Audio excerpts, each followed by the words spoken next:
欢迎来到睡前故事会，请把灯光捻暗，把呼吸放慢，把那些盘踞在脑海里的喧嚣暂且关在门外。今晚，我们不翻枯燥的年表，不读冰冷的战册，只让思绪化作一缕夜风，穿过层层烟云，飘向那个铁血与星火交缠的年代。那是建安年间大汉帝国的心脏，许都。请把目光拉近一些，再近一些，定格在许都街头。那里正上演着一场本该毫无悬念的围剿，成百上千名全副武装的曹魏精锐甲士，手持明晃晃的利刃，封锁了街道的每一个出口。空气中绷紧了弓弦的细微声响，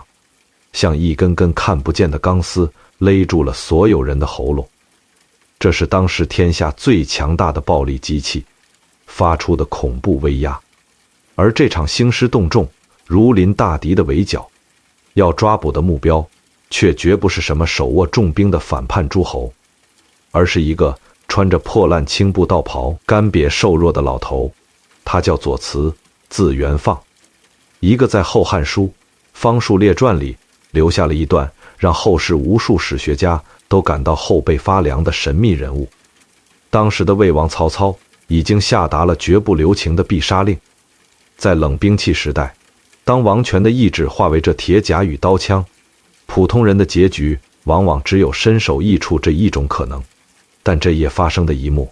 却彻底击碎了在场所有军阀与士官的认知底线。面对步步紧逼的屠刀，左慈没有磕头求饶，也没有施展什么排山倒海的法力去正面硬刚，他只是平静地转过身，向着街边一堵坚硬的青砖墙壁走去。《后汉书》记录这一幕时，用词异常简短而冷酷：“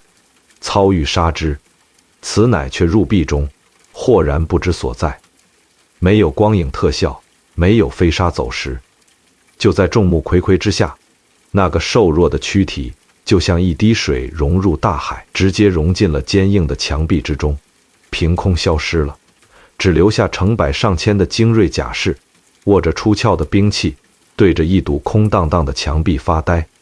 这短短20个字，其实藏着一个足以让任何强权脊背发凉的事实：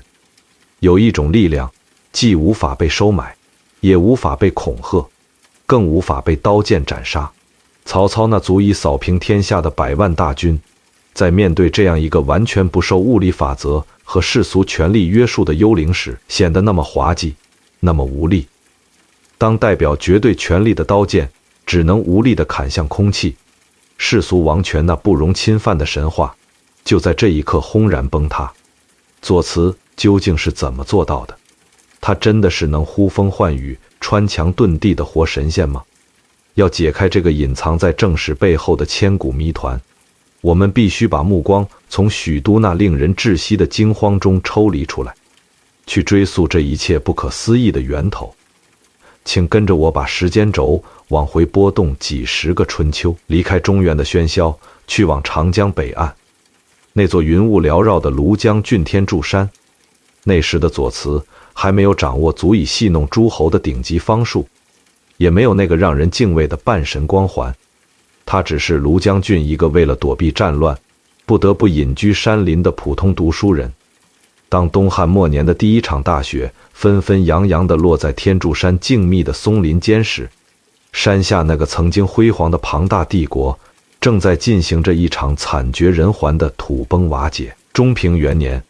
黄巾军的头巾像烈火一样点燃了中原的8个州郡。紧接着，董卓的西凉铁骑踏破了洛阳的城门，那座代表天下最高文明的都城，在长达数月的大火中化为一片焦土。当董卓强迫数百万洛阳百姓迁徙长安时，拥挤的道路上堆满了倒毙的尸体。军阀的刀枪不分男女老幼，肆意砍杀那些走不动的难民，连东汉皇家藏书的东关和兰台都被火海无情吞噬。无数竹木制的简牍和丝绸制的帛书化作漫天黑灰。对于当时的读书人来说，这是信仰崩塌的至暗时刻。大汉王朝那套维系了400年的儒家道德体系，在冰冷的刀锋面前被证明是如此不堪一击。左慈作为卢将军一个精通五经的士子，原本也身处这条名为仕途的滚滚洪流之中。按照东汉末年士大夫的常规人生轨迹，他本有无数个入局的机会。他的同乡和同门们，有的带着车马粮草投奔了渤海太守袁绍，试图在关东联军中分一杯羹；有的南下荆州去依附刘表，想要在乱世中谋求一个郡守的长官印绶。在那个时代，只要你认识几个字，懂得一点兵法，或者家族里拥有几百部曲，你就可以毫不犹豫地坐上那张以天下苍生为筹码的残酷牌桌，去搏一把封侯拜将的显赫。哪怕做不到位列三公，至少也能割据一方，成为主宰他人命运的土皇帝。但左慈没有跟上这股狂热的潮流，他做出了一个让所有同僚都无法理解的逆向选择。他停下了通往名利场的脚步，转过身，将目光投向了那些沉默不语的群山。《后汉书》中清晰地记载着：左慈字元放，庐江人也，少明五经，兼通兴纬。这短短18个字，其实隐藏着他放弃世俗挣扎的最核心历史逻辑。在两汉时期，精通兴纬之学绝不是简单的夜观天象，而是一门高深的政治密码学。两汉推崇天人感应，天上的星宿变动直接对应着人间的帝王气数和王朝兴衰。无数个寂静的夜晚，当各路军阀还在为几座城池的得失沾沾自喜时，左慈站在庐江的旷野上，抬头仰望那片浩瀚而深邃的星空。他看到了代表地星的紫微垣光芒暗淡，看到了克星侵犯太微垣的凶险天象。在星象学的冰冷预言里，大汉王朝的国运气数已经彻底走到了尽头。这就意味着，山下那些诸侯无论怎么厮杀，无论打出多么冠冕堂皇的匡扶汉室的旗号，最终的结局不过是用几千万人的尸骨去堆砌一个新的独裁者。这套吃人的暴力系统并没有被摧毁，只是换了一批掌控刀把子的人。只要你还留在这个被欲望和权力交织的系统内，就必须遵循它的嗜血法则。你要么成为挥舞屠刀的军阀，要么成为军阀刀下的鱼肉，没有任何第三条路可走。为了不被这可怕的乱世绞肉机碾碎，左慈决绝地脱下了象征儒家士大夫身份的宽袍大袖。他没有带走任何金银细软，也没有携带一卷简读经书，他只穿着最粗糙的麻衣，踩着一双芒鞋，迎着天柱山凛冽的寒风，头也不回地走进了深山。天柱山古称南岳，地处江淮交汇之冲，这里奇峰突起，云雾缭绕，是一片绝尘隔世的原始密林。左慈选择这里，不仅是因为它地势险峻，毒蛇猛兽盘踞，可以有效阻挡冰灾的蔓延，更是因为他需要借用这极度的严寒与孤寂，来彻底剥离自己身上那层属于凡俗的欲望。入山的第一关，不是什么玄之又玄的悟道，而是残酷的物理生存考验。没有了市井的粮食补给，他必须学会像野兽一样在山林中觅食，渴了就饮食缝里的冰水，饿了就嚼那些苦涩的草根、树皮和不知名的野果。《后汉书》的记载里，左慈后来之所以能经受住曹操长时间的断食折磨，正是源于他在天柱山这段常人难以想象的极限生存经历。冬日的大雪封死了所有下山的道路，气温降到了滴水成冰的程度。左慈独自一人蜷缩在冰冷的岩洞里，听着洞外呼啸的北风和饿狼的嚎叫。他的肉体在经受着极度的煎熬、疾病和饥饿，无数次将他推向死亡的边缘。但在漫长的黑夜里，当肉体的痛苦达到极限时，他的感官却变得越来越敏锐。他开始仔细观察山林里万物的生灭规律，试图寻找一种不依赖外物也能存活的方法。他看着枯木在雷击后燃起大火，看着雨水在严寒中凝结成冰，看着草木在四季轮回中枯荣交替，这些最原始的自然现象，在他那个精通星纬和五经的大脑里，开始进行着重新组合与推演。他观察到那些冬眠的蛇虫，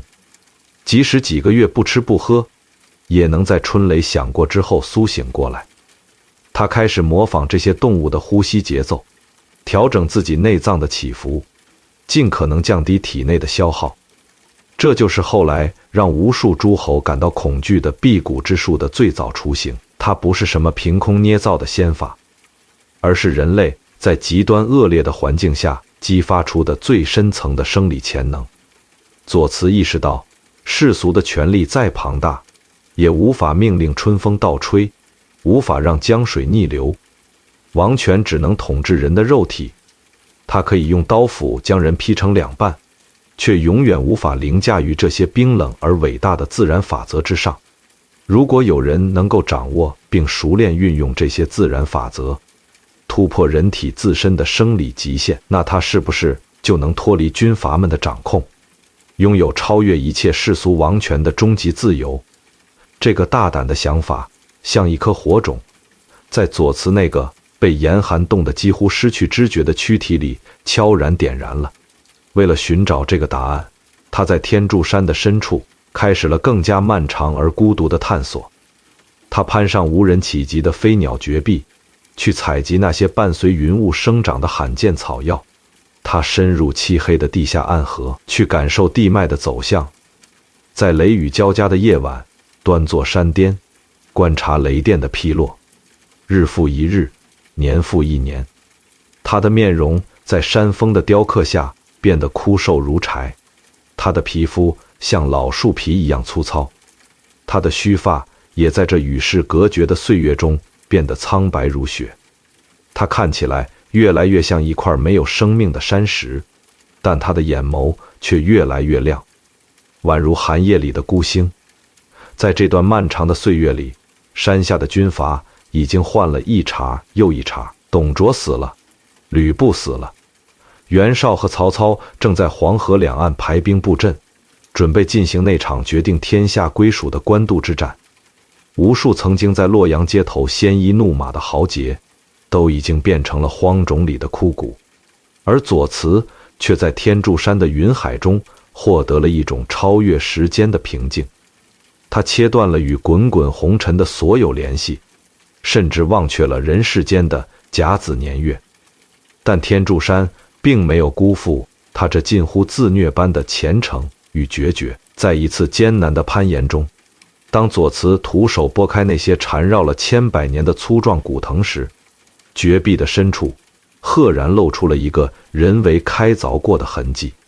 那是一个隐蔽在悬崖缝隙中的天然石室洞口，被厚厚的青苔和碎石掩盖。一阵幽冷的风从石室深处吹出，夹杂着某种难以名状的古老气息，拂过了他那张布满风霜的脸庞。左慈那平静了多年的心脏在此刻不可遏制地狂跳起来。他擦去手上的泥土，借着微弱的日光，一步一步踏入了这片未知的黑暗。当那扇封闭了不知多少岁月的石门在左慈干瘦的双手中发出沉闷的摩擦声时，一股夹杂着松香与陈年泥土气息的冷风从幽暗的洞穴深处扑面而来。石室内的光线极为昏暗，只有头顶岩壁上一道狭长的裂缝露下一线苍白的日光。借着这缕微弱的光芒，左慈看清了这座隐秘洞府的全貌。这里没有堆积如山的金银财宝，也没有兵家梦寐以求的绝世甲胄，只有一张长满青苔的石床和一方摆放在石床正中央的古朴石匣。左慈屏住呼吸，放慢脚步，仿佛生怕惊扰了沉睡在这石室中的某种古老意志。他走到石床前，轻轻拂去石匣上厚厚的灰尘，推开了那方沉重的盖板。石匣内静静躺着几卷用古老篆书写成的竹简，连串联竹简的丝线都已经呈现出风化的灰褐色。在汉末方仙道传说与术数典籍中，对于左慈的方术渊源留下了4个极为神秘的字眼，名于六甲。而此刻竟躺在左慈面前的，正是汉代方仙道中最为隐秘，也最让人敬畏的核心典籍。在两汉那个推崇阴阳五行和天人感应的时代，六甲绝不仅仅是一个简单的时间纪年符号。在古人的宇宙观里，甲子、甲戌、甲申、甲午、甲辰、甲寅，这六甲代表着天地间空间与时间交织的最底层坐标。掌握了六甲，就等于掌握了宇宙万物运行的隐秘脉络。左慈颤抖着双手，小心翼翼地展开了那些脆弱的竹简，他的目光瞬间被那些古奥的文字死死吸住。这不是教人如何变戏法的江湖骗术，也不是教人如何长生不老的虚妄神话，这是一套直指天地本源的浩大体系，向修行者揭示肉眼凡胎看不见的天地气运脉络。阴阳运化大道，在接下来的漫长岁月里，左慈再也没有踏出过这座冰冷的石室半步。他盘腿坐在石床上，将自己那具原本就濒临极限的躯体彻底沉浸在这浩瀚的星纬密码之中。世俗的军阀们在山下为了几座城池杀得血肉横飞，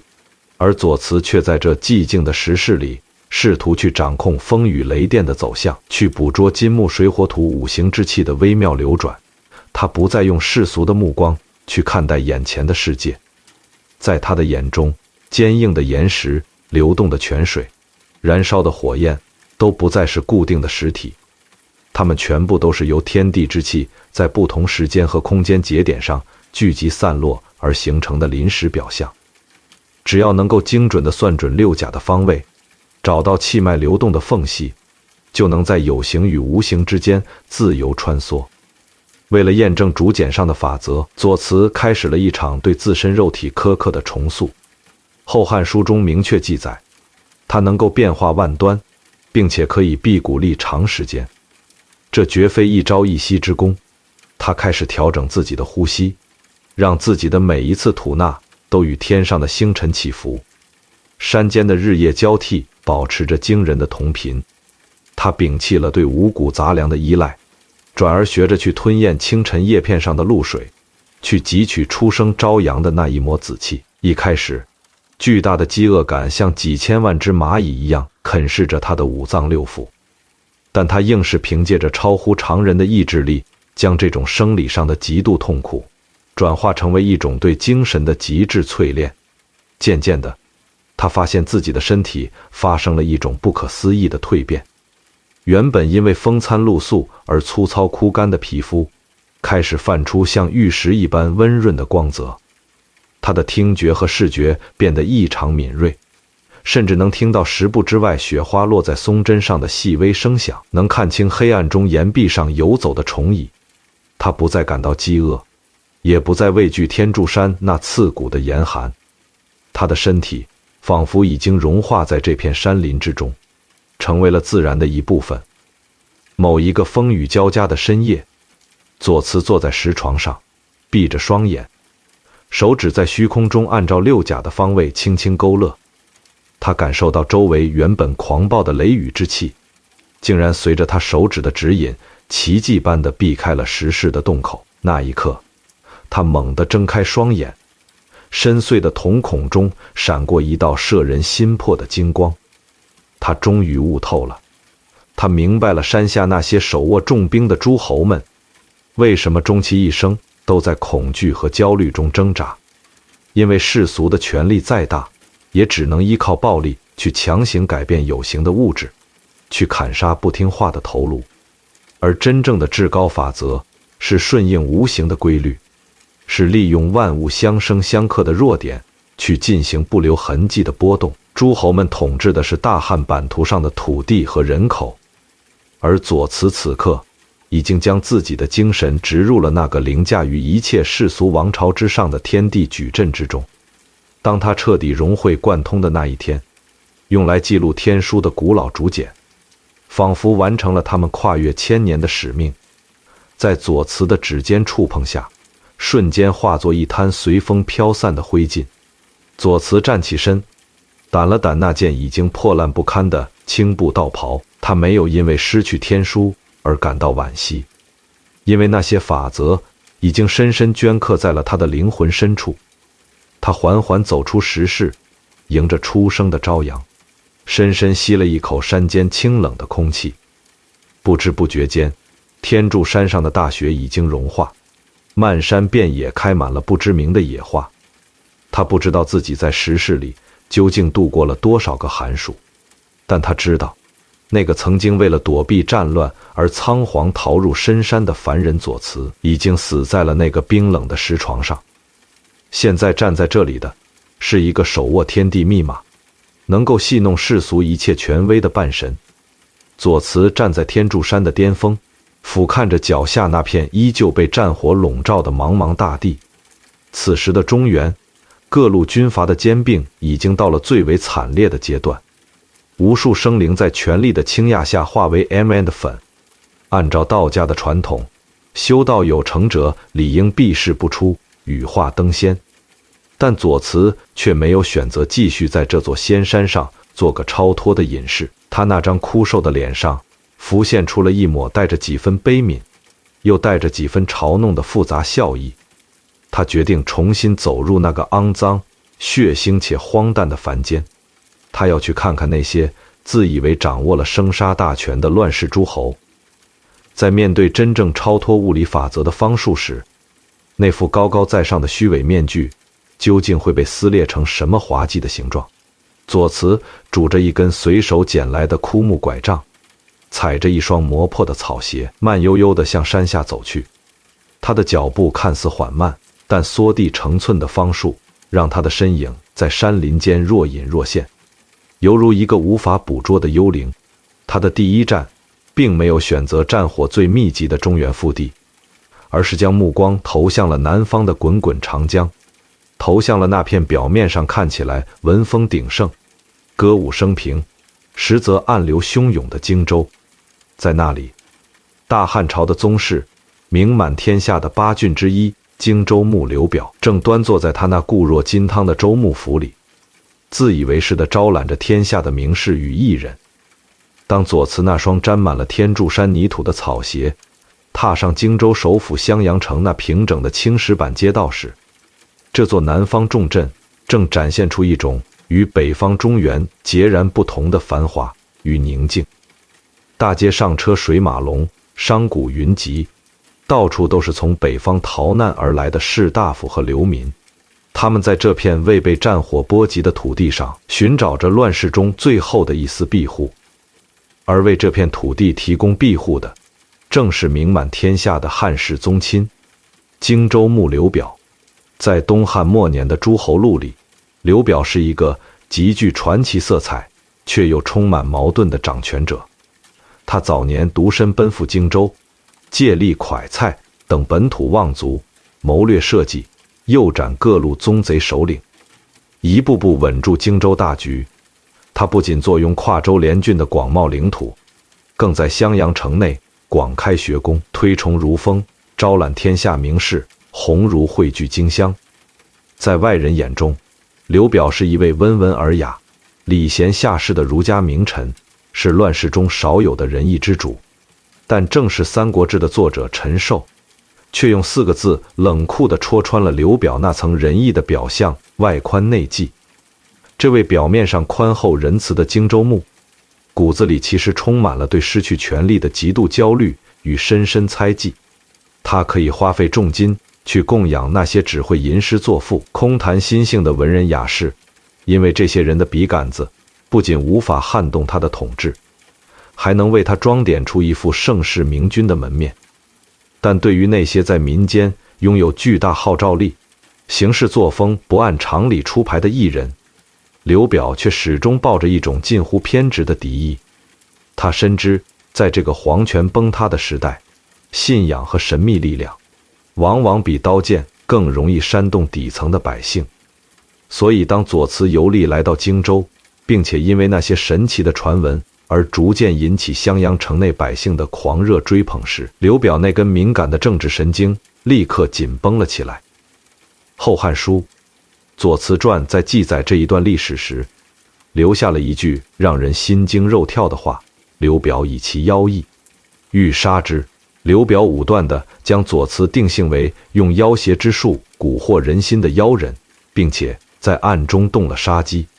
他绝不允许在自己的眼皮底下存在这样一个不受周幕府管控的巨大不确定因素。一场披着盛宴外衣的杀局就这样在襄阳城那座金碧辉煌的周幕府中悄然布置妥当。刘表以探讨学问的名义向左慈发出了一封看似谦卑，实则不容拒绝的请柬。当左慈拄着那根枯木拐杖慢悠悠地迈入大堂时，满堂皆是豪绅士族名流，衣饰锦绣，儒雅彬彬。但在这些推杯换盏的喧嚣之下，左慈那敏锐的感官早就嗅到了帷幕后方传来的浓烈铁锈味。那是上百名全副武装的刀斧手正屏住呼吸，手握出鞘的利刃，死死盯着大堂中央。只要刘表摔下手中的酒杯，这些虎狼之士就会一拥而上，将这个瘦弱的老人乱刀砍成肉泥。这正是世俗王权最惯用的傲慢试探，用绝对的暴力去碾压一切超出认知的事物。刘表端坐在主位上，居高临下地俯视着左慈，嘴角挂着一丝虚伪而冰冷的笑意。他假意嘘寒问暖，实则是在用言语步步紧逼，试图逼迫左慈露出招摇撞骗的破绽。只要左慈的回答有一丝惊慌或者漏洞，刘表就会立刻以妖言惑众的罪名将他就地正法。但左慈不仅没有丝毫畏惧，他的脸上反而浮现出了一抹带着几分怜悯的平静。他看着眼前这位自以为掌控了生杀大权的荆州牧，就像看着一个在沙滩上堆砌城堡的孩童。左慈没有去反驳刘表的指责，也没有大谈什么玄奥的道家典籍，他只是缓缓环顾了一圈四周，用一种平淡的语调开口说道：山野小道，初至荆州，承蒙刘使君礼遇款待，无以为谢，想要借此机会犒劳一下驻守在襄阳城外的将士们。此言一出，大堂内原本喧闹的丝竹之声戛然而止，所有人都用看疯子一样的眼神盯着左慈。刘表脸上的笑容瞬间凝固了，取而代之的是难以遏制的愤怒与被羞辱感。要知道，当时驻守在襄阳城外的荆州精锐兵马足足有上万人之多，要犒劳这样一支庞大的军队，需要几十辆马车拉载的成堆粮肉和成百上千坛的美酒，而眼前的左慈全身上下只有一个破破烂烂的布袋，他拿什么去犒劳上万名如狼似虎的士兵？这不仅是在撒谎，更是在当着满堂荆州权贵的面公然嘲弄他这位益州之主的智商。刘表的手指已经紧紧捏住了酒杯的边缘，帷幕后的刀斧手们甚至已经绷紧了腿部的小腿肌肉，随时准备冲锋。但左慈却对这即将落下的屠刀视若无睹。他自顾自地从那个破布袋里慢条斯理地拿出了一个只有普通人巴掌大小的铜制酒器，接着他又掏出了一块看起来干瘪生硬，分量绝不超过1斤的肉干。他就端着这2样寒酸的物品，提出了一个让刘表无法拒绝的请求。他请刘表立刻下令，将城外的上万名将士全部集结在教场之上，他要亲自为他们斟酒分肉。刘表怒极反笑，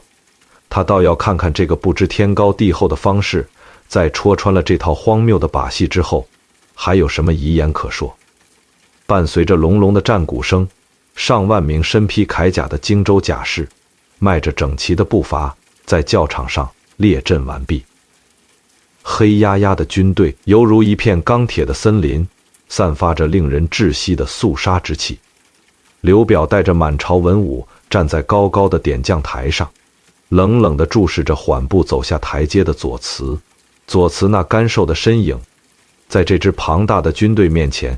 显得如同大树下的一只蝼蚁般微不足道。他走到军阵的最前方，招手叫来第1名士兵。《后汉书》那惜字如金的记载中留下了一段没有任何形容词，却足以震撼千古的动作描写。此乃以酒一斗，谱一斤，自斟酌，兵士皆醉饱。没有念诵任何咒语，也没有施展什么花哨的动作，他只是平稳地端起那个小小的铜器，将清春的酒水倾倒进士兵粗大的海碗里。接着他用一柄小刀在那块1斤重的肉干上轻轻切下一片薄如蝉翼的肉片，递给那名士兵。第一名士兵仰着脖子将碗中的酒一饮而尽，脸上瞬间露出了难以置信的狂喜。那酒液入口绵柔，下肚却犹如烈火般醇厚，不仅香气扑鼻，更是带着一种让人通体舒泰的极致迷醉。而那片薄薄的肉片吃进嘴里，不仅满口生香，竟然让人产生了一种饱餐一顿后的强烈饱腹感。紧接着是第2名士兵、第3名士兵、第100名士兵、第1000名士兵。左慈就像是一个不知疲倦的农夫，端着那个巴掌大的酒器，穿梭在一排又一排的钢铁方阵中。他不停地倒酒，不停地切肉，那清澈的酒水就像是连接了某条看不见的地下暗河，源源不断地从那个小小的铜器里喷涌而出。那块只有1斤重的肉干，无论它怎么切割，体积竟然没有发生哪怕一丝一毫的缩小。酒香混合着肉香，迅速弥漫了整个空旷的教场。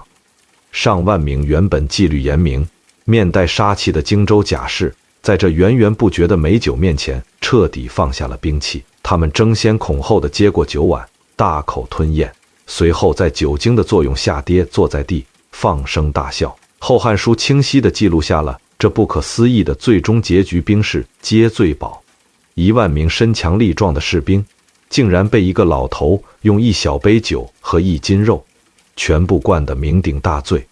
吃得肚皮滚圆。而当左慈最终停下脚步，重新走回点将台时，他手中那个小小的铜酒器里，酒水依然清澈盈满，那块肉干依然保持着最初的大小。整个点将台上死一般的寂静，只有风吹过旌旗的猎猎声。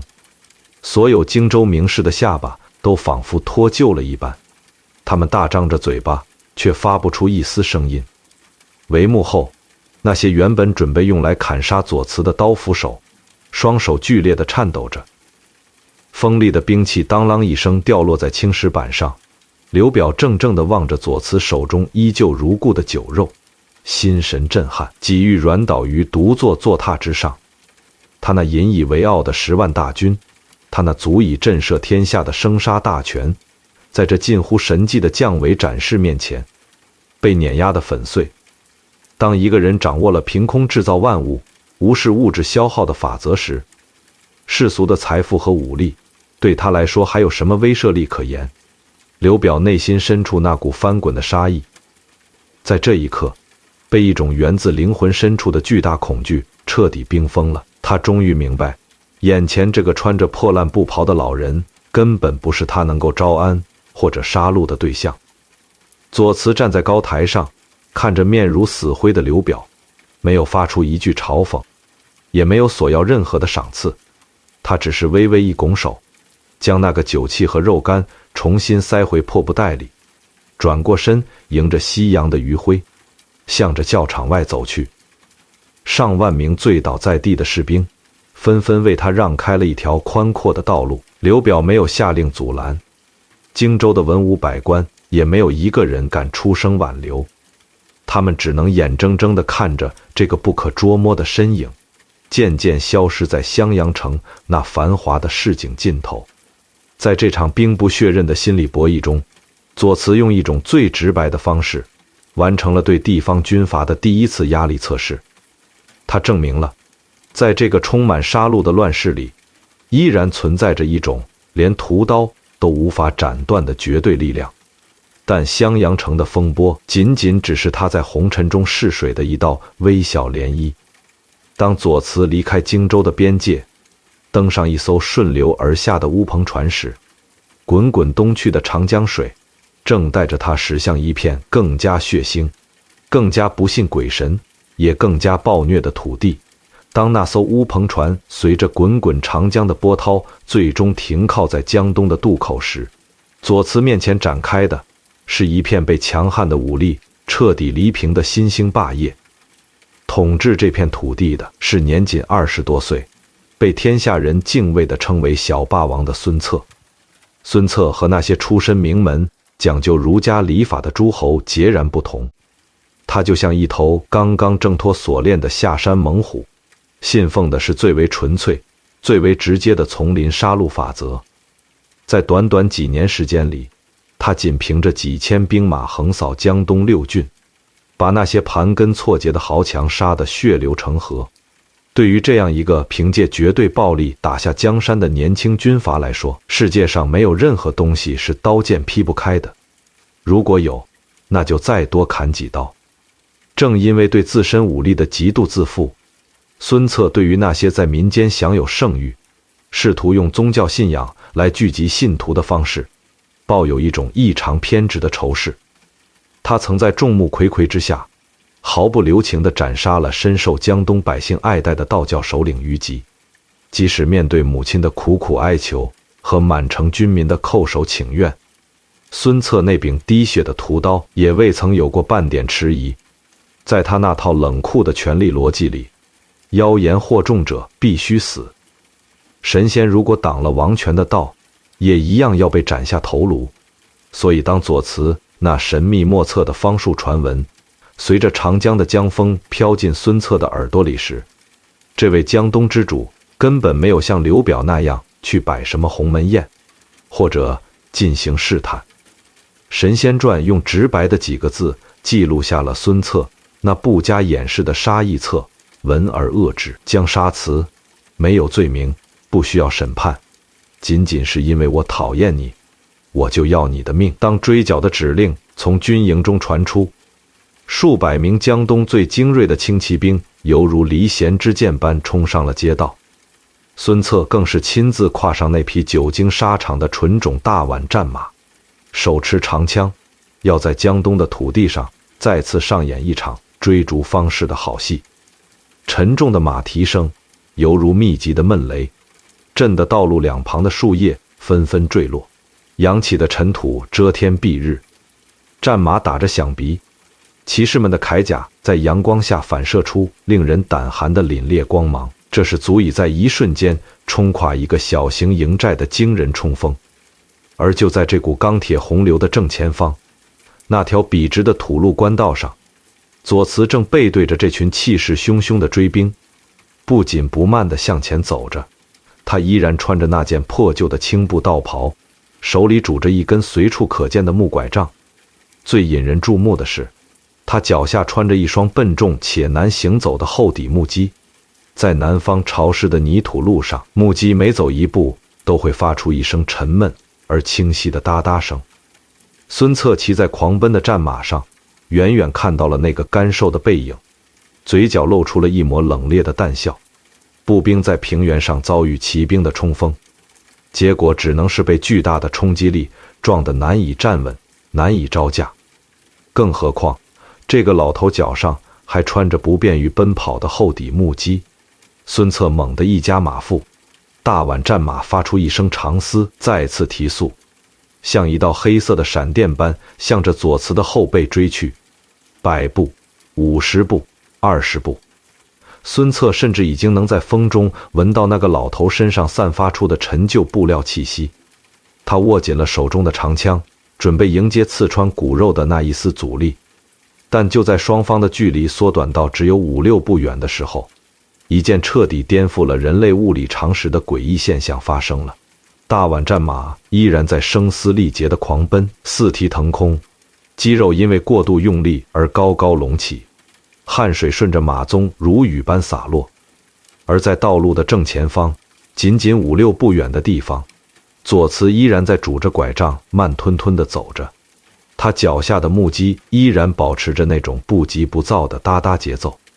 仿佛是在自家的后院里闲庭信步。一个是将速度飙升到极限的顶级战马，一个是穿着木屐缓慢步行的干瘦老者，但两者之间的距离却像被某种看不见的法则死死焊住了一样。无论战马如何疯狂地追赶，无论身后的几百名骑兵如何拼命地抽打马鞭，那5-6步的距离始终无法缩短哪怕1寸。孙策不信邪，他疯狂地怒吼着，催促着战马追出了数十里之遥。战马的口中已经吐出了白沫，肺部发出了如同破风箱般的剧烈喘息声。骑士们的战袍被汗水湿透，但前方那个不紧不慢的背影依然死死卡在那个令人绝望的距离上。那木屐敲击地面的哒哒声原本微不足道，此刻却像一声声沉重的战鼓，直接敲击在孙策那颗骄傲的心脏上。孙策死死地盯着眼前这个近在咫尺，却又永远无法触及的老人。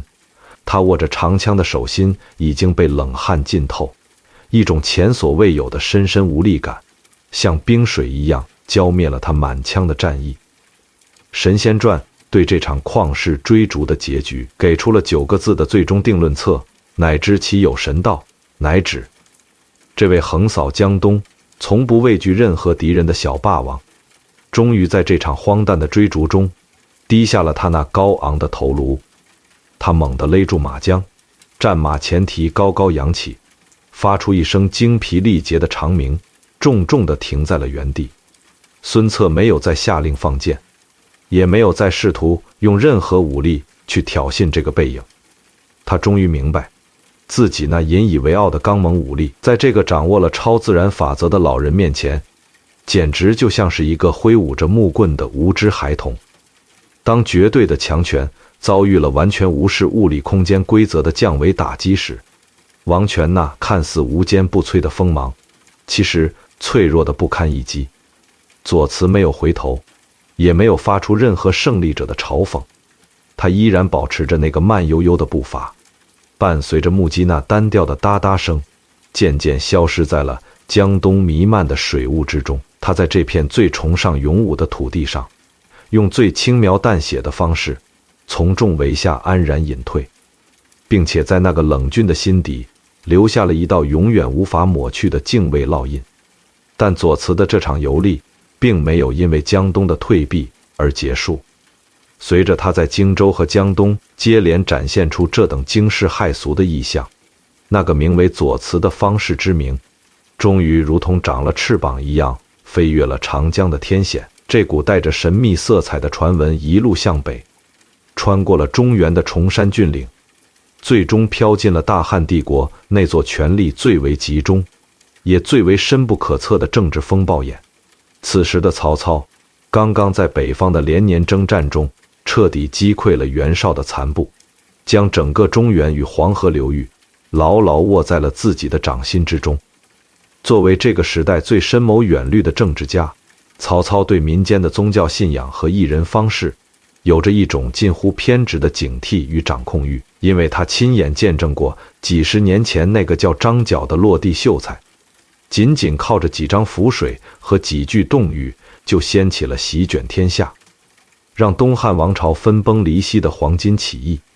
大汉王朝那看似坚不可摧的百年根基，正是被这种虚无缥缈的民间神道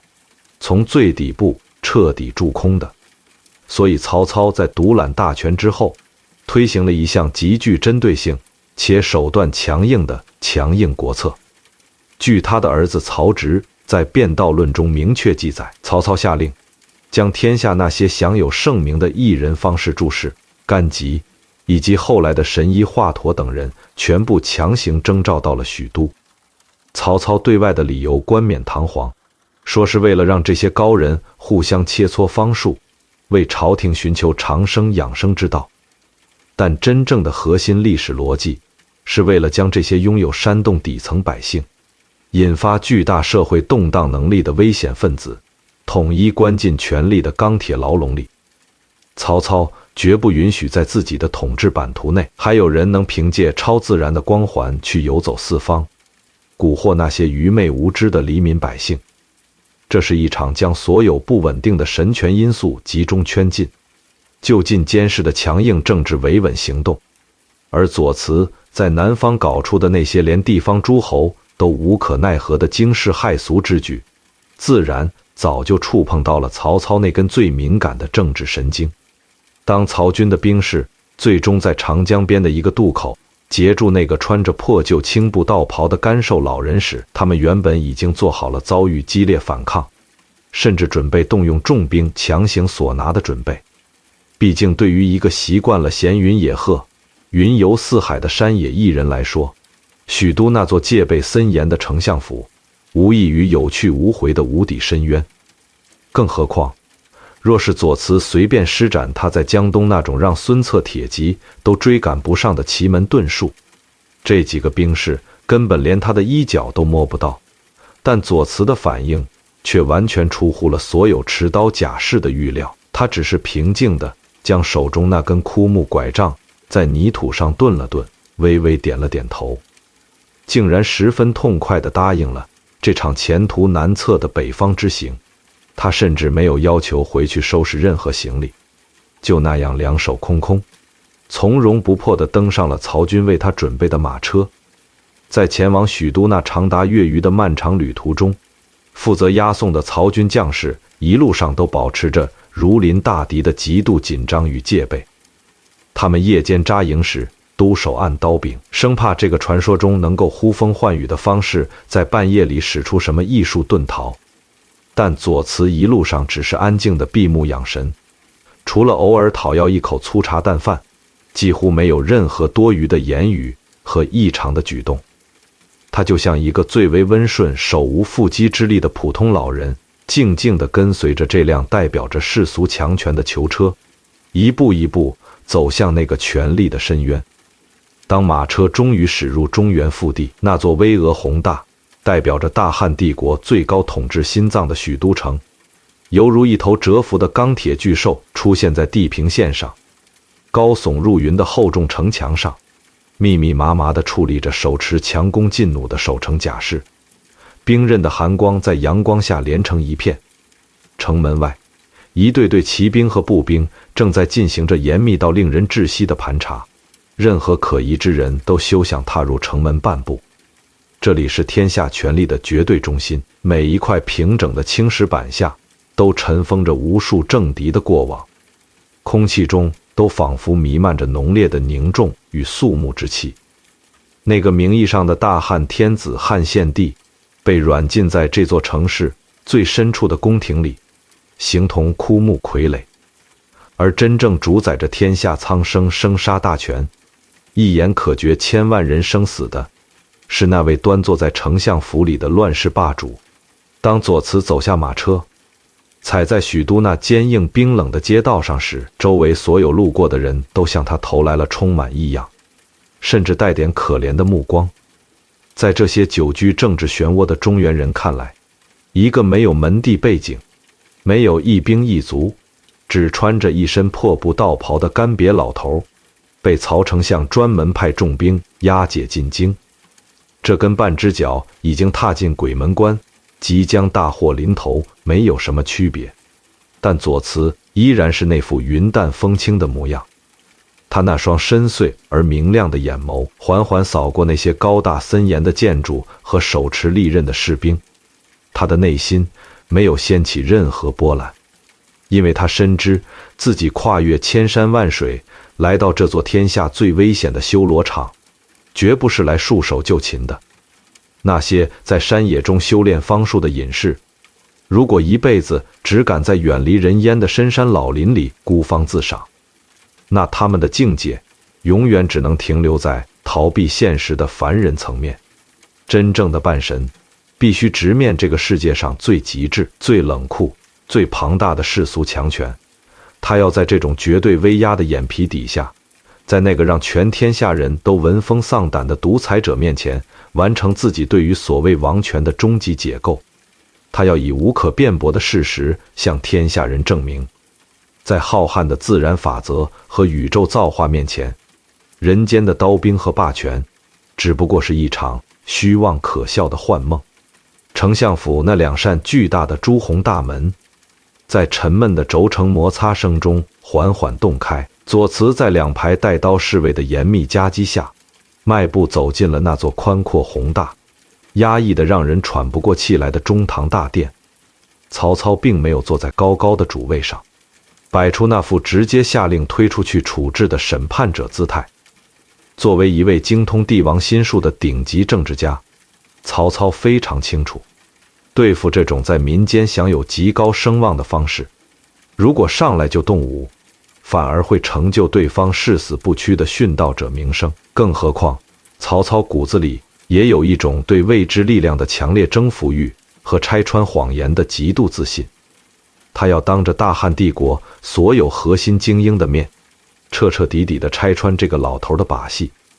让他在所有人面前颜面扫地，从根源上摧毁这种神道在民间的威信。所以迎接左慈的，并不是明晃晃的刀斧手和冰冷的刑具，而是一场规模空前浩大、奢华达到了极致的盛宴。曹操下令，在大殿之内大摆宴席，不仅准备了丰盛的山珍海味和琼浆玉液，更是几乎将当时许都城内所有的达官显贵、谋臣猛将以及名流学士，统统邀请到了现场。大殿之上，文官们衣冠楚楚，武将们顶盔贯甲，按照官职高低分列两旁。这里汇聚了这个时代最为聪明绝顶的大脑和最为骁勇强悍的武力。无数双如鹰隼般锐利的眼睛，带着审视、猜忌、鄙夷，甚至强烈的敌意，死死盯在刚刚踏入大殿的左慈身上。曹操就是要布置这样一个毫无视觉死角的绝对公开场合，用这满堂的赫赫威仪，先在气势上将这个孤身一人的老头彻底压垮。在几百双警惕眼睛的死死注视下，任何江湖术士的障眼法，或者提前布置好的道具，都绝无可能蒙混过关。曹操端坐在正中央的帅案之后，目光如炬，看着那个拄着拐杖、衣衫褴褛的站在大殿中央的干瘪老人。他端起桌案上的一樽美酒，嘴角勾起一抹似笑非笑的弧度，向左慈遥遥举杯。他用一种听似平和，实则暗藏无尽深意与挑衅的语调，当着满朝文武的面开口说道：“久闻先生在南方有着通天彻地之能，今日能大驾光临许都，实在是曹某的荣幸。今日这满堂的宾客都是我大汉朝廷的国之栋梁，不知先生可有什么能让我们这些凡夫俗子大开眼界的真本事？”曹操的话音刚落，大殿内原本窃窃私语的声音瞬间平息，死一般的寂静笼罩了全场。所有人都知道，丞相这看似客套的寒暄，其实已经图穷匕见。这是一场没有任何退路，以性命为赌注的生死大考。若是左慈不能拿出足以震慑全场的真实手段，或者在众目睽睽之下露出了任何破绽，那么这满桌的美味佳肴立刻就会变成送他上路的断头饭。门外的甲士随时都会冲进来，将他当场拿下。在所有人的预想中，面对这场杀机四伏的鸿门宴，左慈要么会施展出惊天动地的遁术夺路而逃，要么会被吓得跪地求饶。但曹操并没有立刻下达动手拿人的指令。这位挟天子以令诸侯的枭雄选择了一种更具羞辱性和压迫感的试探方式。《后汉书·方术列传》中详尽记录了这场发生在大汉权力巅峰的千古奇宴。曹操端坐在那张雕龙刻凤的宽大石案后，目光扫过面前堆积如山的奇珍异果和冒着热气的飞禽走兽，他故意放慢了语速，用一种从容甚至带着几分遗憾的口吻，对着满堂宾客长长地叹了一口气。他说：“今日丞相府大摆高会，这天下的珍森美味可以说是应有尽有，可以说是十分完美了。只不过这满桌的佳肴里，唯独少了一道来自吴地松江的鲈鱼，实在是人生的一大憾事啊。”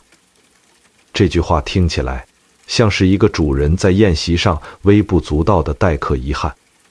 但在当时那剑拔弩张的政治语境下，却是一道最刁钻的试炼题。要知道，松江远在千里之外的江南，那里正是江东孙权牢牢盘踞的敌对核心区域，两地之间不仅隔着天堑长江，更隔着重重的敌国，重兵与无休止的战火。在交通闭塞、保鲜技术几乎为零的汉末，想要在许都的宴席上立刻吃到一条生猛鲜活的松江鲈鱼，根本就是痴人说梦。曹操提出这个绝对不可能完成的要求，就是要在众目睽睽之下彻底扒掉左慈那层所谓方外高人的神秘外衣。只要左慈面露难色，或者试图用任何江湖骗术来敷衍，门外的贾氏就会立刻以欺世盗名的重罪将他就地拿下。大殿内的群臣纷纷低下头，没有人敢在这个时候发出一丝声响，空气中弥漫着一种令人窒息的残酷死寂。但站在大殿中央的左慈，脸上却依然挂着那种看透世事、悲悯而又莫测的微笑。他迎着曹操那双犹如深渊般的眼眸，没有推脱，也没有辩解，而是十分随意地点了点头。他用平淡的语气回答了4个字：可得也。这4个字一出，满堂皆惊，连曹操端着酒樽的手都不可察觉地微微停滞了一下。紧接着，左慈向大殿两侧的侍卫提出了一个简单的要求，他需要一个盛满清水的巨大铜盆。很快，几个身强力壮的甲士抬着一个装满井水的黄铜大盆，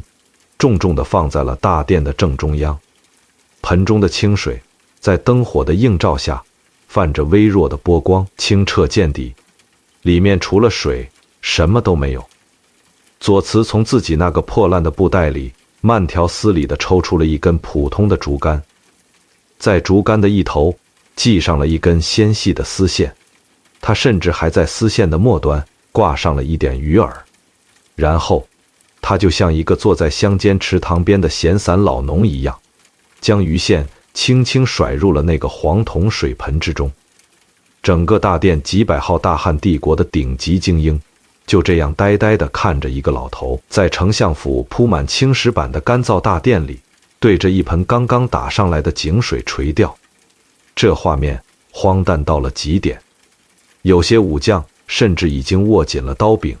准备在丞相发火的瞬间就冲上去将这个老人拿下。但仅仅过了几个呼吸的功夫，那根垂在铜盆里的丝线突然毫无征兆地绷紧了，原本平静如镜的盆中水面瞬间剧烈地翻滚起来，发出了哗啦哗啦的巨大水花声。在满堂文武震惊无比的目光中，左慈双手握住竹竿，猛地向上一提，一条体长超过3尺、浑身鳞片闪烁着荧光的巨大松江鲈鱼被硬生生从那盆只有几寸深的井水里扯了出来。那条鱼在半空中剧烈地挣扎扭动，鳃盖一张一合，新鲜的河水顺着鱼尾滴落在丞相府干燥的青石板上，发出啪嗒啪嗒的声响。当这条沉甸甸的活鱼被扔在大殿中央时，它还在地上拼命地扑腾着，它那肥大的尾鳍拍打着地面。那一刻，整个大殿里仿佛响起了无数声惊叹的声音，所有的倒吸冷气声汇聚成了一股无形的风暴。这已经彻底颠覆了所有人的物理常识和认知底线。在场的人都十分清楚，这绝对不是什么藏在袖子里的戏法，没有任何人的袖子能藏得下一条长达3尺、活蹦乱跳的巨大水族。曹操脸上的笑容瞬间凝固了，他那双阅人无数的眼睛死死盯着地上那条还在大口呼吸的鲈鱼，大脑出现了短暂的空白。但作为一代枭雄，曹操拥有超乎常人的心理素质和极强的控制欲，他不允许在自己的大殿上出现自己无法解释的事物。他强行压下内心的翻江倒海，故意拍着手大笑起来，试图用笑声来掩饰这不可名状的震撼。曹操指着那条鱼说道：“今日赴宴的宾客这么多，这条鱼哪里够大家分食呢？道长既然能钓，不知道能不能再钓一条上来？”这是一种近乎无赖的极限施压。曹操试图用重复的验证来寻找破绽，他不相信这种违背自然规律的奇迹能够被复制。左慈没有说话，只是重新给鱼钩挂上饵料，再次将鱼线抛入了那个看似普普通通的黄铜水盆之中，水面再次泛起涟漪，丝线再次绷紧，水花再次剧烈翻滚，哗啦一声巨响，第二条体型同样超过3尺、生机勃勃的松江鲈鱼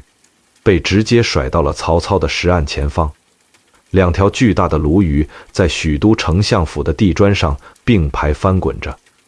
空气中瞬间弥漫起一股属于江南水乡特有的浓烈鱼腥味。这股味道无比真实，真实的像一记重锤，狠狠砸在了曹操那颗务实的心脏上。曹操再也坐不住了，他猛地站起身，亲自拔出腰间的佩刀，走下主位，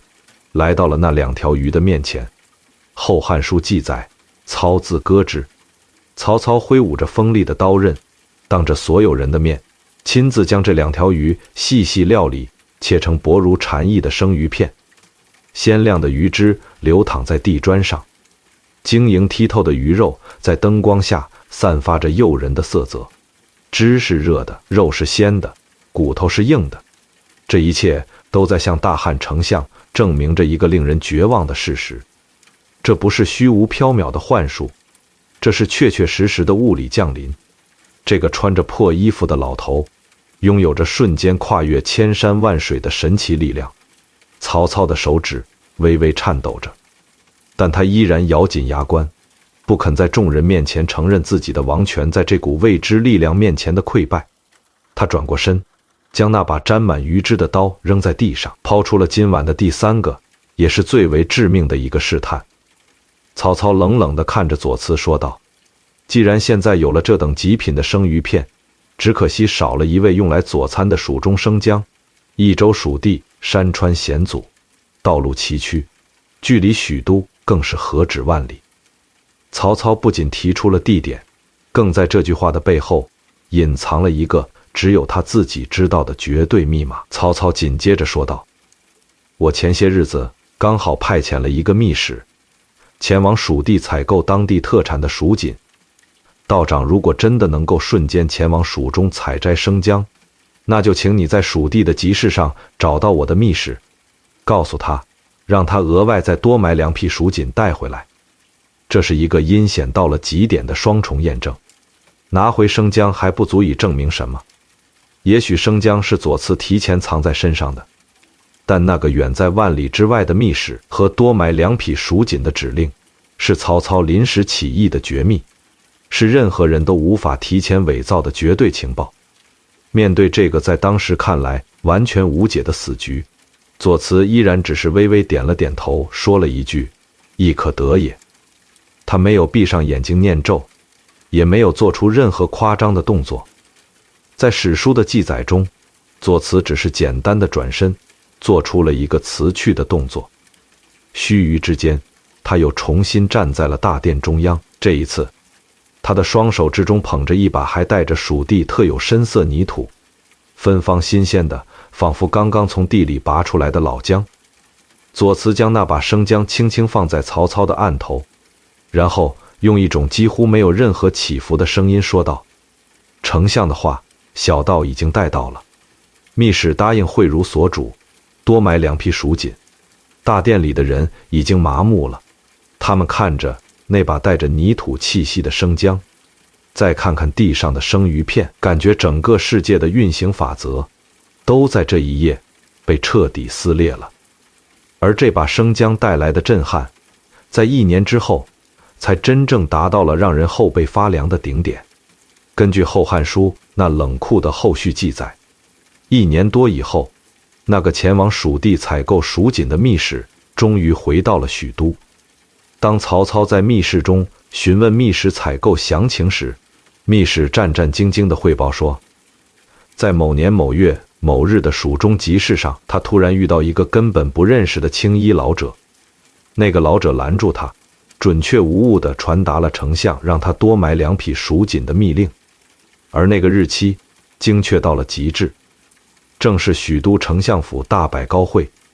左慈献上生姜的同一天。当时的曹操并不知道1年后的这个最终验证，但当他看着案头上那把带着新鲜泥土的蜀中生姜时，这位一生刚毅果断，从不畏惧任何100万大军的绝世霸主，内心深处那座坚不可摧的权力堡垒，终于不可遏制地裂开了一道巨大的缝隙。他从未像今天这样面对一个手无寸铁的老人，感受到一种发自灵魂深处的震动。宴席上的气氛已经降至了冰点，丝竹管弦之声早已停歇。左慈似乎完全没有察觉到主座上那股足以让人屏息的凛冽压迫感。他端起自己案头的一樽酒，步履从容地走到了曹操的帅案前方，在数百名带刀甲士那极具压迫的目光注视下，左慈双手捧着酒杯向曹操进献。曹操死死盯着那樽酒，眼神中充满了极度的戒备与猜疑。作为一个在军阀混战中无数次经历过险境与背叛的统帅，曹操一生中最忌讳的就是饮下别人递来的酒水，更何况递酒的人是眼前这个刚刚展现了惊天异象，完全无法用常理揣度的艺人。曹操没有伸手去接，他只是冷冷地看着左慈，用不容置疑的口吻说了一句：“先生既然敬酒，那就请先生先饮。”这是一种傲慢的拒绝，也是在逼迫左慈证明这杯酒里没有藏着要命的毒药。但左慈接下来的举动却在《后汉书》的历史记载中留下了一段最为诡异莫测的特写镜头。他没有推辞，也没有一口将酒饮进来证明清白，他只是从自己那凌乱的发髻上缓缓拔下了一根普通的木质发簪，然后他用这根发簪的尖端对着那尊装满清亮酒液的酒杯，由上至下轻轻地划了一道线。那杯原本浑然一体的美酒竟然随着发簪的划过，就像是被一把无形的利刃从中间硬生生切开了一样。杯中的酒水瞬间一分为二，中间出现了一道清晰可见的空隙，两半酒水在杯中各自荡漾，却互不交融。大殿内再次响起了一片难以压抑的惊呼声。左慈端着那个被劈开酒水的杯子，自己扬起脖子饮下了其中的一半，那半杯酒顺着他的喉咙流下，而杯中的另一半酒水依然像一块被切割好的凝胶一样，稳稳停留在杯子的另一侧。左慈将剩下那半杯酒再次恭恭敬敬地递到了曹操的面前，这不仅是在证明酒中无异，更是在向这位大汉丞相展示一种彻底超越了人世间所有常理的无上造化。曹操看着那半杯依然违背常理悬置在杯中的酒水，他的瞳孔剧烈地收缩着。在这半杯酒面前，他曾经引以为傲的百万雄师，他精心构筑的权力大厦，都显得像是一个一戳就破的笑话。曹操的手依然死死按在腰间的剑柄上，他紧闭着双唇，无论如何也不肯去接纳半杯足以让他世界观崩塌的酒水。大殿内的空气仿佛凝固成了实质，时间在这场沉默的对峙中变得无比漫长。见曹操迟迟不肯接杯，左慈并没有露出任何尴尬或者愤怒的神色，他只是微微叹息了一声，然后手腕猛地向上一扬，那尊装有半杯残酒的酒杯被他直直地抛向了大殿高高的穹顶。所有人的目光都不由自主地跟随着那只在半空中翻滚的酒杯向上望去。就在酒杯即将撞击到雕梁画栋的横木时，它并没有像人们预想的那样坠落下来摔得粉碎。在一阵轻微的扑棱声中，那只铜制的酒杯竟然在半空中化作了一只灰色的斑鸠。那只斑鸠拍打着翅膀，在大殿的横梁之间盘旋飞舞，发出了清脆的鸣叫声。文武百官纷纷仰起头，呆呆地看着那只飞鸟。整个宴会大厅陷入了一种近乎荒诞的寂静之中。等众人的目光终于从房梁上的飞鸟身上收回，重新投向大殿中央时，他们惊讶地发现，刚才还站在曹操案前的那个干瘦老头，已经悄无声息地退回了人群的边缘。曹操的忍耐终于达到了极限，他可以容忍敌人在战场上与他激烈交锋，可以容忍对头在暗中向他施冷箭，因为那些威胁都是肉眼可见的，都是可以用刀剑去化解，用兵法去击破的实体。但在左慈面前，曹操真真切切地感受到了一种名为未知的极致震撼。历代王权的统治根基永远建立在两根最为坚硬的支柱之上，一根是诱惑，用高官厚禄、金银财宝去驱使天下英杰为朝廷效力；另一根是威慑，用大狱严刑，连带治罪，去警醒所有敢于反抗的逆臣贼子。可是当你面对一个能够凭空调出千里之外的活鱼，能够将酒水分开，化悲为鸟的一人时，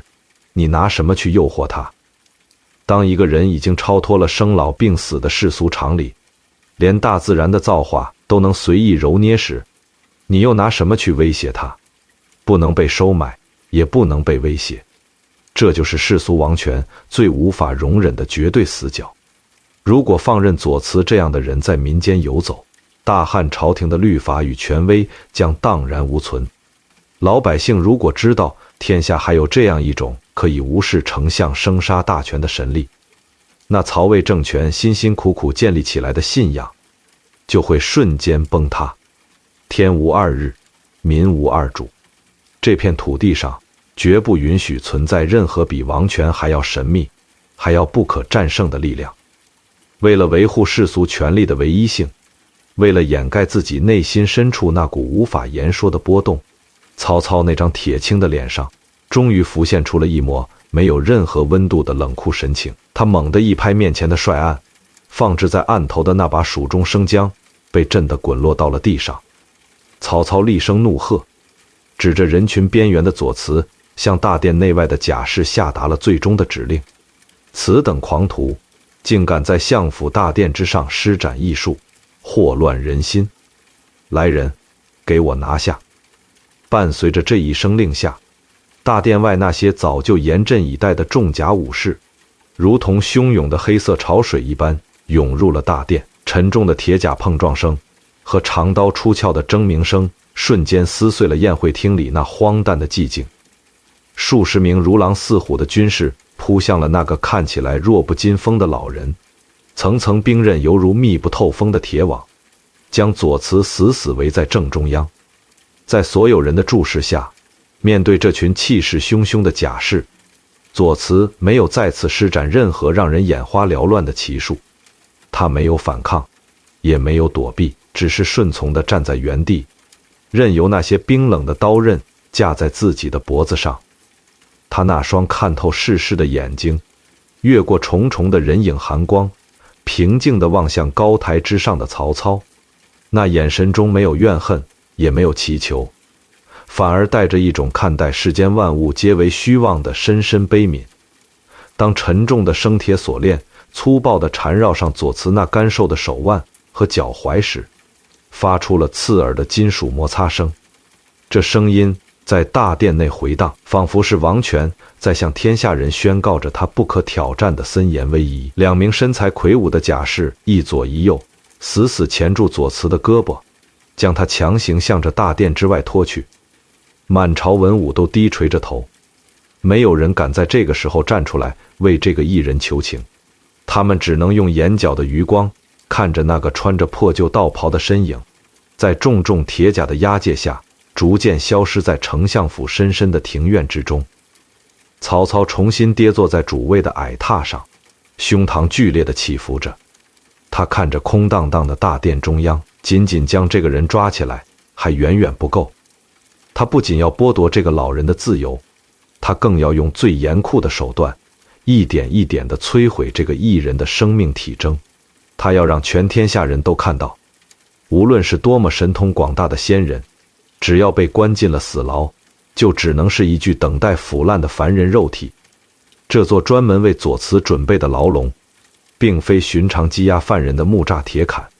而是一座完全由巨石垒砌而成的全封闭石室。正史《后汉书》在记录这段历史时，用词异常精确而冷酷。操乃收辞，使人守视之，断骨1年。这短短13字，背后却隐藏着一场大汉丞相与山野方士之间最为原始，也最为残忍的生理极限拉锯战。曹操作为一个从刀光血影中杀出来的军事统帅，他的一生都在与残酷的物质现实打交道。他不相信这个世界上有杀不死的人，更不相信有能够脱离血肉之躯基本运行法则的所谓神仙。在他的认知里，所有的方术、戏法或者障眼法，都必须依赖于充沛的体力与清醒的意识去施展。只要是人，只要拥有5脏6腑，就必然需要呼吸，需要饮水，需要吞咽五谷杂粮来维持生命的运转。因此，曹操下达了一道让所有狱卒都感到不寒而栗的死命令：不准给石室内的左慈送去哪怕1粒米、1滴水，彻底断绝他与外界的一切物质交换。曹操要用这种最为缓慢、最为痛苦的剥夺方式，去无情地击碎左慈身上那层神秘的光环。饥饿是自然界所有生物最为原始，也最为难以忍受的梦魇。一个正常的成年人，在完全断绝饮食和水源的情况下，不出7日，身体的机能就会陷入不可逆转的崩溃，肌肉会迅速萎缩，脏器会逐渐衰竭，人在临死前会因为极度的饥饿和脱水而陷入绝望的疯狂。曹操就是在等待这一刻，等待那个在宴席上高深莫测的老人，变成一具在石室中痛苦哀嚎，最终散发着恶臭的腐尸。只要左慈饿死了，或者在临死前发出哪怕一声祈求食物的惨叫，世俗王权的威严就能重新在这片土地上牢牢站稳脚跟。那些关于半神的流言蜚语就会不攻自破，随着那把生铁打造的巨锁发出沉闷的咔嗒声。这场没有刀光剑影的生死对决正式开始了。最初的几天里，守在石室外面的持戈甲士们都竖起了耳朵，仔细聆听着厚重石门背后的动静。他们在这座死牢里当差多年，见惯了那些即使是最硬骨头的死囚，在断水断粮几天后发出的凄厉惨叫与疯狂砸门的声响。但这座关押着左慈的石室却安静得犹如一座已经封闭了1000年的古墓，没有撞击声，没有呻吟声，甚至连粗重的喘息声都没有一丝一毫泄露出来。时间就在这种令人窒息的死寂中一天天地流逝着。许都城外的季节在不知不觉中悄然更替。建安年间的冬雪覆盖了丞相府的青灰瓦顶，刺骨的寒风顺着地牢的通风口呼啸着灌入深渊。狱卒们裹紧了厚厚的冬衣，依然冻得瑟瑟发抖。他们看着那扇结满了寒霜的石门，心中笃定，那个原本就衣衫单薄、瘦骨嶙峋的老头，早就在里面被冻饿交加而死，变成了僵硬的冰雕。随后春雨洗刷了地牢外的青石台阶，炎夏的酷暑让牢房里的空气变得闷热且令人作呕。但无论外面的气候如何剧烈变化，那座石室的门始终紧紧关闭着，上面的铁锁已经生出了一层厚厚的红锈。在漫长的幽闭岁月中，曹操偶尔会向负责看守的校尉询问石室的情况，每次得到的回答都是一样的，毫无动静，没有异味传出。按照常理，一具尸体在封闭且潮湿的地下环境中放置几个月，腐烂的气味早就应该顺着门缝弥漫整个地牢了。但那座石室不仅没有传出尸臭，反而随着时间的推移，散发出一种常人无法理解的死一般的沉静。这种反常的平静，就像一根看不见的钢针，深深扎在曹操那颗原本坚如磐石的枭雄之心中。在《后汉书》那惜字如金的记载背后，左慈在这不见天日的时事里，究竟在经历着怎样的生命状态？其实，这正是汉代道家最为高深，也最为挑战人类生理极限的方术之一——辟谷。在道家的古典宇宙观中，人体就是一个微缩的宇宙，五脏对应五行，经络对应江河。常人依靠吞食地上的五谷来维持肉体，但五谷在滋养血肉的同时，也会在体内产生污浊之气，加速生命的衰老与沉沦。而真正的修道至高境界，是彻底切断对世俗食物的依赖，转而依靠吐纳天地之间的先天之气来维系生机。在极度的黑暗与死寂中，左慈盘腿端坐在冰冷的石板上，他没有因为饥饿而陷入恐慌，他没有因为幽闭而产生幻觉，他只是慢慢的、一点一点地放缓了自己的呼吸节奏。他的每一次吐纳都拉长到了普通人难以想象的缓慢程度，仿佛是一只深藏在寒冬淤泥中、陷入漫长冬眠的千年老龟。他的心脏跳动变得微弱，血液的流速降到了最低，身体的消耗几乎趋近于零。他将自己的精神从这具饥渴的肉体中抽离出来，让自己的灵魂悬浮在这黑暗的时世之中，与那无处不在的天地造化融为一体。对于外面的狱卒来说，时间是度日如年的煎熬，但对于时世内的左慈而言，时间早已失去了衡量长短的世俗意义。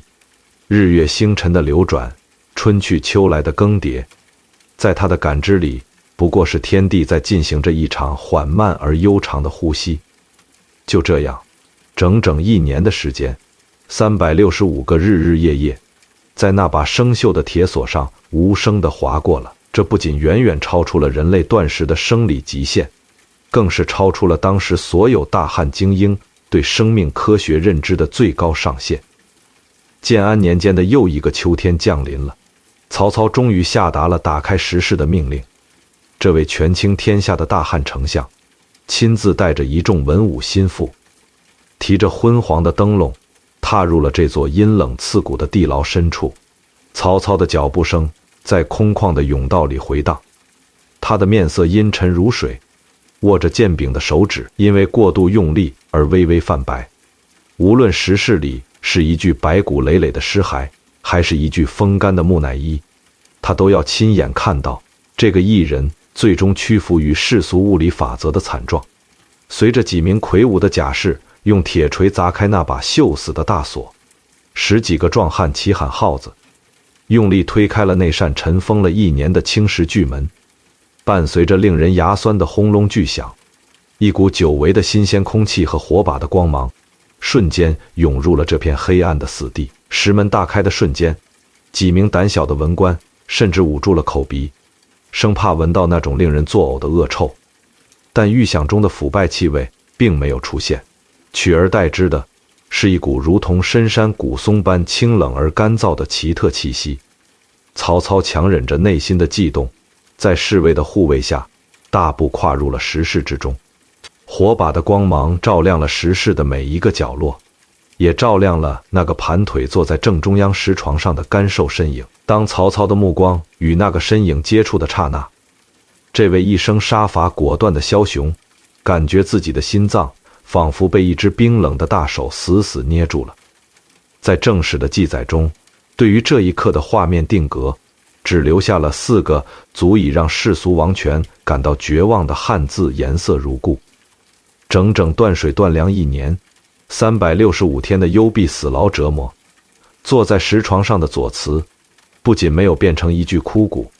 甚至连一丝一毫憔悴与濒死的状态都没有。他依然穿着那件破旧的青布道袍，鹤发童颜，面色红润。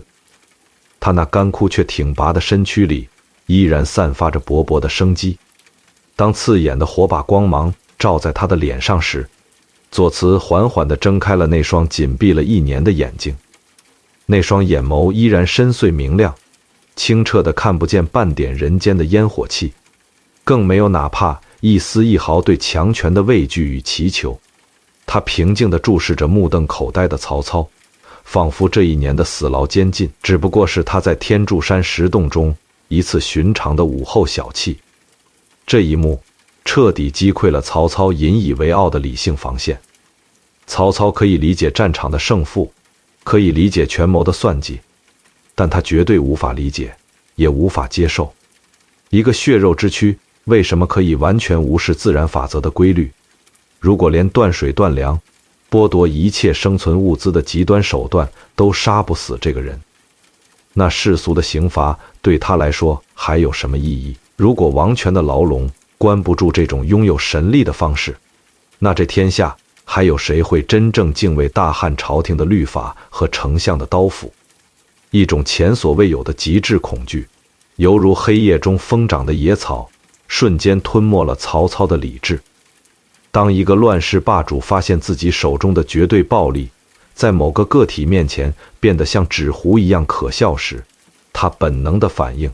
绝不会是屈服或者敬畏，而是必须要用更加狂暴、更加公开，也更加极端的毁灭方式，去强行抹杀这个让他感到恐惧的根源。曹操不能让天下人知道，他在丞相府的死牢里，用1年的时间都没能饿死一个干瘦的老头。他必须当着全天下人的面，用最传统、最血腥的世俗刑法，彻底斩断这个半神与凡间的联系，以此来捍卫王权不可战胜的唯一神性。曹操倒吸了一口地牢深处的冷气，猛地转过身，大步走出了这座让他感到极度不适的石室。他向身后的亲卫将领下达了一道充斥着歇斯底里杀意的军令：传我的令，立刻将此妖道押赴许都闹市刑场，不要审判，不要供词，调集重兵封锁街市，当着全城百姓的面将他就地斩首。随着这道冰冷的绝杀令，左慈被重新套上了沉重的枷锁，押出了这片阴暗的地牢。外面的阳光刺目而耀眼，许都城内那座沾满了无数政敌鲜血的十字街头刑场已经刀枪林立，水泄不通。街道两旁的商铺全部被强行关闭，成千上万的许都百姓被驱赶到士兵的警戒线外。他们在刀枪的威逼下许若寒蝉，无数双惊恐的眼睛死死地盯着刑场中央。在这些平民百姓的认知里，今天即将被问斩的肯定又是哪位拥兵自重的地方诸侯，或者是图谋造反的朝廷大员。但当那辆囚车在重重护卫下缓缓驶入市曹，将那个即将受刑的死囚押解下车时，围观的人群中不由自主地发出了一阵压抑的惊呼声。被2名魁梧甲士反剪双臂押上刑台的，竟然是一个穿着破旧青布道袍、身形瘦弱的干瘪老头。《后汉书》中曾明确记载了左慈的相貌特征，他冠的一目也就是瞎了一只，眼睛头上常常戴着一顶普通的角巾。此刻，这个独眼的老人正静静地站在行刑的木墩旁，他没有披头散发，也没有像寻常死囚那样痛哭流涕，双腿发软地瘫倒在地。他那只仅存的明亮眼眸平静地环视着四周林立的刀枪，以及那些如临大敌的监斩武将。在他那单薄的躯体面前，周围那些象征着大汉帝国最强武力的铁甲与利刃，仿佛变成了一堆毫无意义的生铁摆设。监斩官高高地坐在监斩台上，他接到的丞相密令非常简单且冷酷：不问缘由，不许开口，即刻斩首。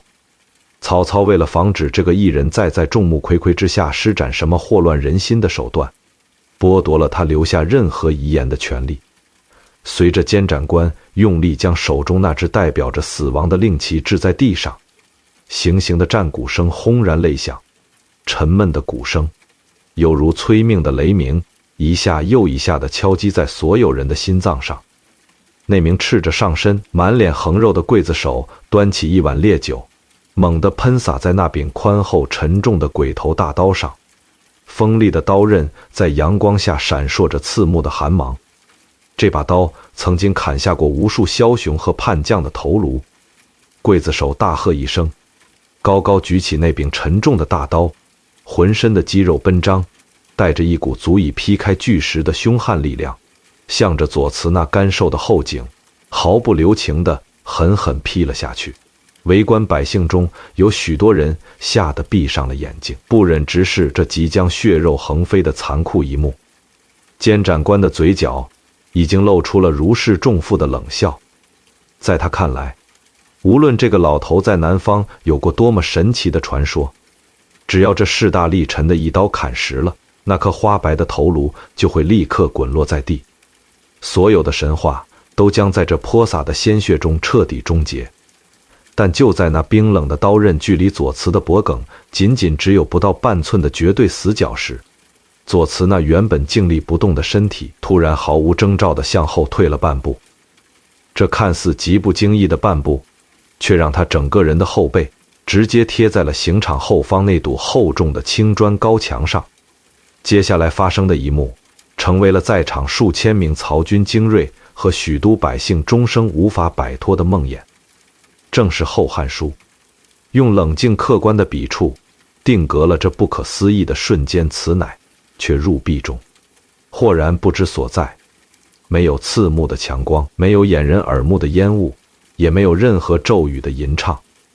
左慈那具实实在在的血肉之躯，在接触到青砖墙壁的刹那，就像是一滴雨水落入了干涸的沙漠。他的道袍，他的木拐，他那只深邃的独眼，就在众目睽睽之下，毫无阻碍地融入了坚硬的石壁之中。刽子手那用尽全力劈下的大刀，瞬间失去了目标。伴随着当啷一声震耳欲聋的金属撞击巨响，锋利的鬼头大刀狠狠劈砍在了那堵青砖墙壁上。巨大的反震力让刽子手的虎口瞬间崩裂，鲜血直流。沉重的大刀脱手飞出，在青石板上砸出一长串耀眼的火星，而在大刀砍过的砖墙上，只留下了一道深深的白印。那个上一秒还活生生站在刀口下的干瘪老人，就这样，在千百双眼睛的死死盯视下，凭空消失了。刑场上出现了短暂而绝对的死寂，连战鼓声都在这一刻戛然而止。监斩官猛地站了起来，双眼瞪得滚圆，满脸都是活见鬼的极度惊骇。他失态地拔出腰间的长剑，指着那堵空荡荡的墙壁，声音嘶哑地疯狂咆哮着：“给我砸开那堵墙，把它给我挖出来！”他肯定就在墙里面。数十名如梦初醒的甲士立刻挥舞着刀枪剑戟，发了疯似的冲向那堵青砖高墙。他们用兵器疯狂地凿击着砖石，用肩膀狠狠地撞击着墙体，直到将那堵坚固的高墙硬生生拆毁了一大半。散落的碎砖和灰尘弥漫在刑场的上空，但除了满地的碎石瓦砾，墙壁的背后空空如也，哪里还有半点左慈的影子？这不仅是一次匪夷所思的绝境越狱，更是对世俗王权那不容侵犯的暴力机器进行了一次最彻底、最降维的公开嘲弄。曹操企图用鲜血来捍卫权威的图谋，在左慈这云淡风轻的一退之间，变成了一场滑天下之大稽的政治笑话。监斩官的额头上渗出了细密的冷汗，他深知，如果今天不能把这个老头抓回来，丞相的怒火将会把在场的所有军官烧成灰烬。他立刻下达了死命令，封锁整个许都城门，所有驻守街市的重甲步兵全部散开，在人群和商铺中展开地毯式搜捕。数以千计的曹魏精锐立刻如同一群被激怒的马蜂，涌入了原本被封锁的十字街头。他们在惊恐万状的百姓中横冲直撞，推翻了商贩的摊位，踢开了紧闭的店铺大门。就在整个市曹陷入一片鸡飞狗跳的混乱时，一名带队的军侯突然指着人群密集的一处巷口大声高呼：“在那里，我看到那个瞎了一只眼的妖到了，他往那边走了。听到呼喊声，数百名甲士立刻端起长矛，杀气腾腾地向着那个巷口狂奔而去。但当他们如同潮水般涌入那条拥挤的街道，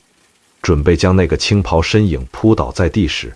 一种远比穿墙遁形更加让人感到毛骨悚然，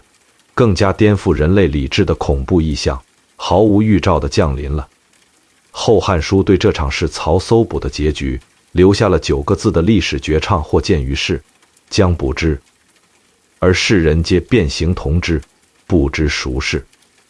当冲在最前面的军侯一把揪住那个背影的衣领，将他粗暴地转过身来时，他看到的确实是左慈那张布满风霜的脸庞和那只标志性的瞎眼。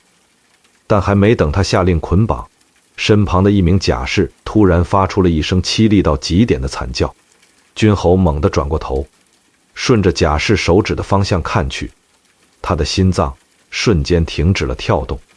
只见街道两旁，那个原本正蹲在地上捡拾散落货物的年轻商贩，缓缓地抬起了头。商贩的面部骨骼和肌肉在一阵诡异的扭曲中，瞬间变成了左慈那苍老干瘪的模样。同样犯他了一幕，带着脚筋。紧接着，那个躲在屋檐下瑟瑟发抖的卖菜老妪，那个正在街边哭泣的垂髫孩童，那个挑着扁担的壮汉，甚至连那个刚刚还在和甲士大声争辩的酒楼掌柜，整条街道上成百上千的普通百姓，无论男女老幼，无论高矮胖瘦，在这一刻，他们所有的面部特征全都被强行抹平重塑，化作成百上千张一模一样的脸庞，成百上千只一模一样的明亮独眼，在这个狭窄的街道上齐齐地转过头，用那种无悲无喜、带着淡淡嘲弄的目光，静静地注视着这群手握利刃的曹魏精锐。数千名左慈密密麻麻地填满了整个许都的市曹，他们没有做出任何攻击的举动，也没有发出任何声音，就那样静静地站在原地。但这成百上千张完全相同的苍老面孔，却形成了一种比任何千军万马都要恐怖万倍的视觉压迫感。冲进街道的甲士们彻底崩溃了。他们原本受过最严格的军事训练，无论面对多么凶残的敌军骑兵，都不会后退半步。但面对这种完全超出了人类认知边界，犹如梦魇般的神迹降临，他们心中那根名为理智的弦，终于彻底崩断了。不知道是谁第一个扔掉了手中的长枪，紧接着兵器掉落青石板的当啷声响成了一片。这些身披重甲的精锐武士，像是看到了这世间最可怖的景象，纷纷双手抱头，发出了绝望而惊恐的嘶吼。他们不顾军令，转身向着来时的方向疯狂地逃窜，连摔倒在地的同伴都来不及搀扶。监斩官瘫坐在监斩台上，看着那些被吓破了胆，如同丧家之犬般溃退回来的士兵，他那握着宝剑的双手剧烈地颤抖着，剑刃割破了掌心，也浑然不觉。他知道，大汉丞相那不可一世的世俗威严，在这成百上千张一模一样的冷漠脸庞面前，已经彻底沦为了一个一败涂地的笑话。你曹操手中握有100万大军，可以斩杀天下所有的叛将，但当整个集市的百姓都化身为左慈的时候，你这锋利的屠刀究竟该向谁的脖子上砍去？法不责众。在这极致的方术面前，被赋予了一种近乎荒诞而又无懈可击的物理防御。这已经不再是一场关于生死的抓捕，而是一次神明对凡间暴力的绝对降维戏弄。许都城内的这场搜捕，最终在一片歇斯底里的混乱与无尽的恐惧中草草收场。当这个令人肝胆俱裂的消息被惊恐万状的部将如实地禀报到丞相府时，曹操那张常年喜怒不形于色的脸庞，终于因为极度的愤怒与深深的无力感而扭曲到了极点。这位将半个天下都踩在脚底的枭雄，绝不允许自己的权力威慑力受到如此致命的挑衅。既然在这人多眼杂的都城里抓不到你，那就在广阔的荒野上，用千军万马将你彻底踏成齑粉。随着曹操那几乎咬碎了牙关的咆哮声响起，沉闷的点将鼓在许都大营中轰然雷响。大批全副武装的轻骑兵和弓弩手，带着曹操那不杀左慈誓不罢休的死命令，犹如决堤的黑色洪流一般，从许都的城门汹涌而出，向着城外的荒野与群山展开了漫山遍野的疯狂追猎。而此时，那个已经将整个曹魏权力中心搅得天翻地覆的老人，却早已将那份闲庭信步的从容带到了许都城外的旷野之上。在一片长满了枯黄野草的广袤原野上，数百名顶盔贯甲的曹魏轻骑兵，正如同发疯的狼群一般，展开了地毯式的搜捕。他们手中的长矛在秋日的阳光下闪烁着冰冷的寒光，战马的口中已经吐出了白沫。这些大汉帝国最为精锐的骑兵，此刻却像一群无头苍蝇，在旷野中漫无目的的四处乱撞。因为他们要追捕的那个干瘦老头，根本就不受任何地理空间和围追堵截的限制。正史《后汉书》《方术列传》在记载这场荒诞的追捕时，留下了一个明确的地理坐标——阳城山。有人向曹军禀报，在阳城山的山头再次看到了那个瞎了一只眼的青袍道人。听到这个消息，带队的曹军校尉犹如抓住了最后一根救命稻草，立刻调转马头，数百骑兵扬起遮天蔽日的尘土，向着阳城山的方向发起了冲锋。沉重的马蹄声如同滚滚闷雷，震得远处的山林都在微微发颤。当他们终于气喘吁吁地冲到阳城山脚下时，眼前并没有出现什么奇门遁甲的幻阵，也没有什么天罗地网。在那片起伏的枯黄草地上，只有数百只温顺的绵羊正低着头，慢条斯理地啃食着深秋的残草。羊群发出细碎的咩咩声，仿佛根本没有察觉到这股足以将它们瞬间碾成肉泥的钢铁洪流。而就在这群绵羊的边缘，那个让整个许都城翻天覆地的罪魁祸首左慈，正拄着那根枯木拐杖，背对着气势汹汹的追兵，不紧不慢地向前走着。他没有施展缩地成寸的方术逃跑，也没有回过头来面对那些指向他后背的锋利长矛。他就那样踏着一地枯草，毫无防备地一步一步走进了那群正在低头吃草的绵羊之中。领兵的校尉猛地一拉马缰，高高扬起的手臂在空中用力劈下，数百匹战马在一阵刺耳的嘶鸣声中急停，骑兵们迅速散开，在羊群的外围形成了一个密不透风的圆形铁桶阵。锋利的箭石已经搭上了墙弓，冰冷的矛尖齐刷刷地指向了被包围在正中央的羊群。只要校尉一声令下，万箭齐发，这几百只绵羊和隐藏在其中的左慈瞬间就会被射成一堆血肉模糊的刺猬。但校尉高举的手臂却迟迟没有落下，他死死地盯着那群受到惊吓开始互相拥挤的绵羊，额头上渗出了细密的冷汗。在经历了市曹上那场成百上千张一模一样脸庞的恐怖异象后，这些曹魏军官的心里早已留下了难以磨灭的阴影。他们不知道，如果真的下令放箭，射杀的到底是一群普通的羊，还是会引发更加不可名状的恐怖灾难。《后汉书》在这个令人窒息的对峙时刻，记录了曹军一次狡猾却又透着深深无力感的试探。校尉没有下令放箭，他咽了一口唾沫，扯着嘶哑的嗓子，对着羊群大声喊出了一句话：“左公，丞相已下令不再杀您，刚才只是想试探一下您的方术究竟有多高明。”这显然是一个拙劣到了极点的谎言，是试图用假意的赦免将左慈从羊群中哄骗出来的绝望之举。旷野上的风似乎在这一刻停滞了。战马烦躁地刨着脚下的泥土，数百名骑兵屏住呼吸，死死地盯着那群毛茸茸的绵羊，等待着那个青袍老头的回应。但左慈并没有像他们预想的那样从羊群中站起身来，或者解除方术。就在校尉话音刚落的瞬间，羊群中发生了一阵诡异的骚动，羊群从中间向两边缓缓分开，一只体型硕大的老公羊迈着有些僵硬的步伐，从羊群的深处挤到了最前面。这只老公羊头顶长着一对弯曲而粗糙的羊角，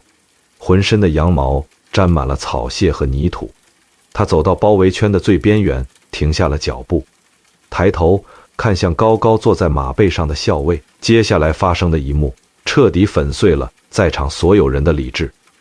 成为了这数百名精锐甲士终生无法摆脱的血色梦魇。那只老公羊的后腿突然剧烈地扭曲了一下，紧接着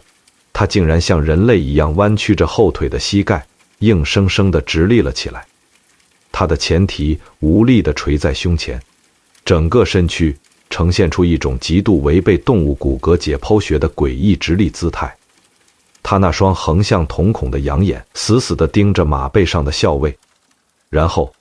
那张长满绒毛的羊嘴缓缓张开，露出里面粘着青草枝叶的牙齿。一个苍老干瘪、完全属于人类老者的声音从那张羊嘴里清晰地吐了出来。季如许，这三个字在汉代的古语中带着一种强烈的反问和嘲弄意味，意思是真的是这样吗？这声音不大，但在死寂的原野上却清晰地传到了每一个骑兵的耳朵里。那匹久经沙场的战马被这违反自然法则的怪物惊得发出一声凄厉的长嘶，人力而起，险些将校尉掀翻在地。校尉的头皮瞬间发麻，一股凉意从尾椎骨直冲天灵盖。他指着那只直立的老公羊，声音劈叉的疯狂大喊：这就是左慈，快快上去抓住他！几名胆子稍大的骑兵听到将令，立刻翻身下马，拔出腰间的长刀，壮着胆子向那只口吐人言的老公羊扑了过去。但还没等他们冲到近前，真正让人肝胆俱裂的神迹在这个平平无奇的秋日午后轰然降临了，仿佛是传染了某种疯狂的瘟疫。羊群中的第二只羊突然也弯曲着后腿，直直地站立了起来。紧接着是第三只羊、第10只羊、第100只羊，整整几百只绵羊。在同一时间，全部发生了可怕的异变。它们原本杂乱的毛色、高矮胖瘦的体型，在一瞬间被某种无形的力量强行抹平。这几百只羊全部变成了那只老公羊的模样，长着一模一样的弯曲羊角，披着一模一样沾满泥土的羊毛。几百只羊全部像人类一样屈膝而立，前蹄低垂。数百只直立的老公羊，数百双横向瞳孔的冷漠眼睛齐刷刷地看向了包围圈外的曹魏铁骑。还没等那些冲上前去的甲士反应过来，几百张羊嘴同时张开，几百个苍老干瘪的人类声音汇聚在一起，在空旷的原野上形成了一阵震耳欲聋的诡异声浪。季如许，季如许，季如许。这几百道重叠在一起的人声带着令人毛骨悚然的回音，仿佛是来自幽冥地府的集体嘲弄。这已经不再是一场搜捕，而是一场让人精神彻底崩溃的绝对屠杀。屠杀的不是肉体，而是所有人的认知底线。那几名冲在最前面的甲士手中的长刀当啷一声掉落在岩石上，他们双腿一软，直接跪倒在枯草丛中，双手死死捂住耳朵，发出了绝望而凄厉的惨嚎。外围的战马彻底失控了，他们不受控制的疯狂倒退，互相踩踏。无论骑士如何拼命拉扯缰绳，都无济于事。世俗的武力在这一刻被剥夺了所有的意义。你手里的长矛可以轻易刺穿敌人的胸膛，你的战马可以踏平诸侯的营寨，但你如何去刺穿眼前这几百只口吐人言、直立行走的诡异生灵？你如何去辨别这几百只长得一模一样、发出同样声音的羊怪中，到底哪一个才是你真正要抓捕的目标？《后汉书》对这场追捕的终局只留下了无力的5个字：岁末之所取焉。没有人知道该抓哪一个，也没有人敢上去抓任何一个。曹操那企图用绝对武力来捍卫王权神性的傲慢，在这一刻被这群直立行走的羊群彻底撕成了一地可笑的碎片。校尉面如死灰地看着眼前这群不断重复着那3个字的老公羊，他知道这场仗根本没法打，即使他下令放箭将这几百只羊全部射杀，他也带不回左慈的尸体，带回来的只会是对丞相威严的又一次沉重打击。因为一个连动物的形态都能随意篡改，能让几百只羊同时口吐人言的人，是永远无法被凡俗的刀剑杀死的。校尉颤抖着双手，艰难地拉住受惊的战马，他连下达撤退命令的力气都没有了。他只是猛地一夹马腹，带头调转马头，像是逃离无间地狱一般，发疯似的向着许都的方向狂奔而逃。失去了主将的约束，剩下的骑兵们如蒙大赦，纷纷丢盔弃甲，连掉在地上的兵器都不敢去捡。数百骑兵在荒野上溃不成军，扬起一阵狼狈的烟尘，拼命地逃离了这座让他们丧失理智的阳城山。狂风卷过原野，吹散了骑兵们留下的烟尘。那几百只直立的老公羊在追兵彻底消失在视野中之后，突然停止了那令人毛骨悚然的呼喊，他们重新弯下前蹄，趴回了地面，身上的一模一样的特征如同水波般渐渐消散，又恢复成了原本那群杂乱温顺的绵羊。他们低着头，继续慢条斯理地啃食着深秋的枯草，仿佛刚才那场惊世骇俗的异变根本没有发生过。荒野上的回声在秋风中渐渐散去，变成了一种若有若无的悠长叹息。羊群中那个穿着青布道袍的干瘦身影，不知何时已经悄然分离了出来。左慈依然拄着那根枯木拐杖，转过身，将那片曾经布满杀机的平原远远甩在身后。他没有回头看一眼那些溃败的世俗强权，也没有因为自己戏弄了天下最可怕的霸主而露出任何得意的神色。他那只深邃的眼眸越过阳城山起伏的山脊，看向了更加遥远、更加苍茫的南方群山。在那里，霍山的云雾正在深秋的冷空气中缓缓升腾，那是世俗的刀剑与权力永远无法触及的绝对净土。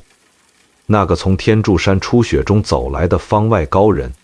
已经用他那不可思议的降维之术，在血肉横飞的乱世中留下了一段让诸侯胆寒的传说。而现在，是时候将这具沾染了些许人间烟火气的躯壳重新引入那片苍茫无垠的远古山林之中了。它没有中原名山的喧嚣，只有连绵不绝的原始苍翠与终年不散的浩渺白云。当左慈脚下那双沾满了许都尘土的草鞋终于踏上这片带着清冷露水的青苔石阶时，天下所有关于他的追踪、搜捕与流言蜚语都被这片巍峨的群山彻底挡在了红尘之外。那个在襄阳城下用一杯酒灌醉万千甲士的老人，那个在江东让小霸王纵马狂奔也无法触及的幽灵，那个在丞相府大殿上凭空调出松江鲈鱼，在十字街头让千百人化为铜帽的半神，此刻终于卸下了所有用来戏弄世俗权力的锋芒与伪装。他重新变回了那个在天柱山初雪中英的独行的清瘦道人，正是《后汉书》对左慈这惊世骇俗的一生留下了最后一句平淡却又意境深远的记载。后入霍山，炼九丹，不知所知。这简简单单的10几个字，像是一扇缓缓合上的沉重石门，将他与那个血肉横飞的汉末乱世永远地隔绝开来。左慈在霍山最深处的幽暗洞府中架起了古朴的炼丹炉，旺盛的炭火日夜不息地跳动着，火光映照在他那张沟壑纵横的枯瘦脸庞上，也映照在他那只看透了世事沧桑的独眼中。他不再去推演天下大势的走向，不再去理会那些军阀之间的尔虞我诈，他将自己毕生的精力全部倾注在了鼎炉中那些金石草木的奇妙熔炼之上，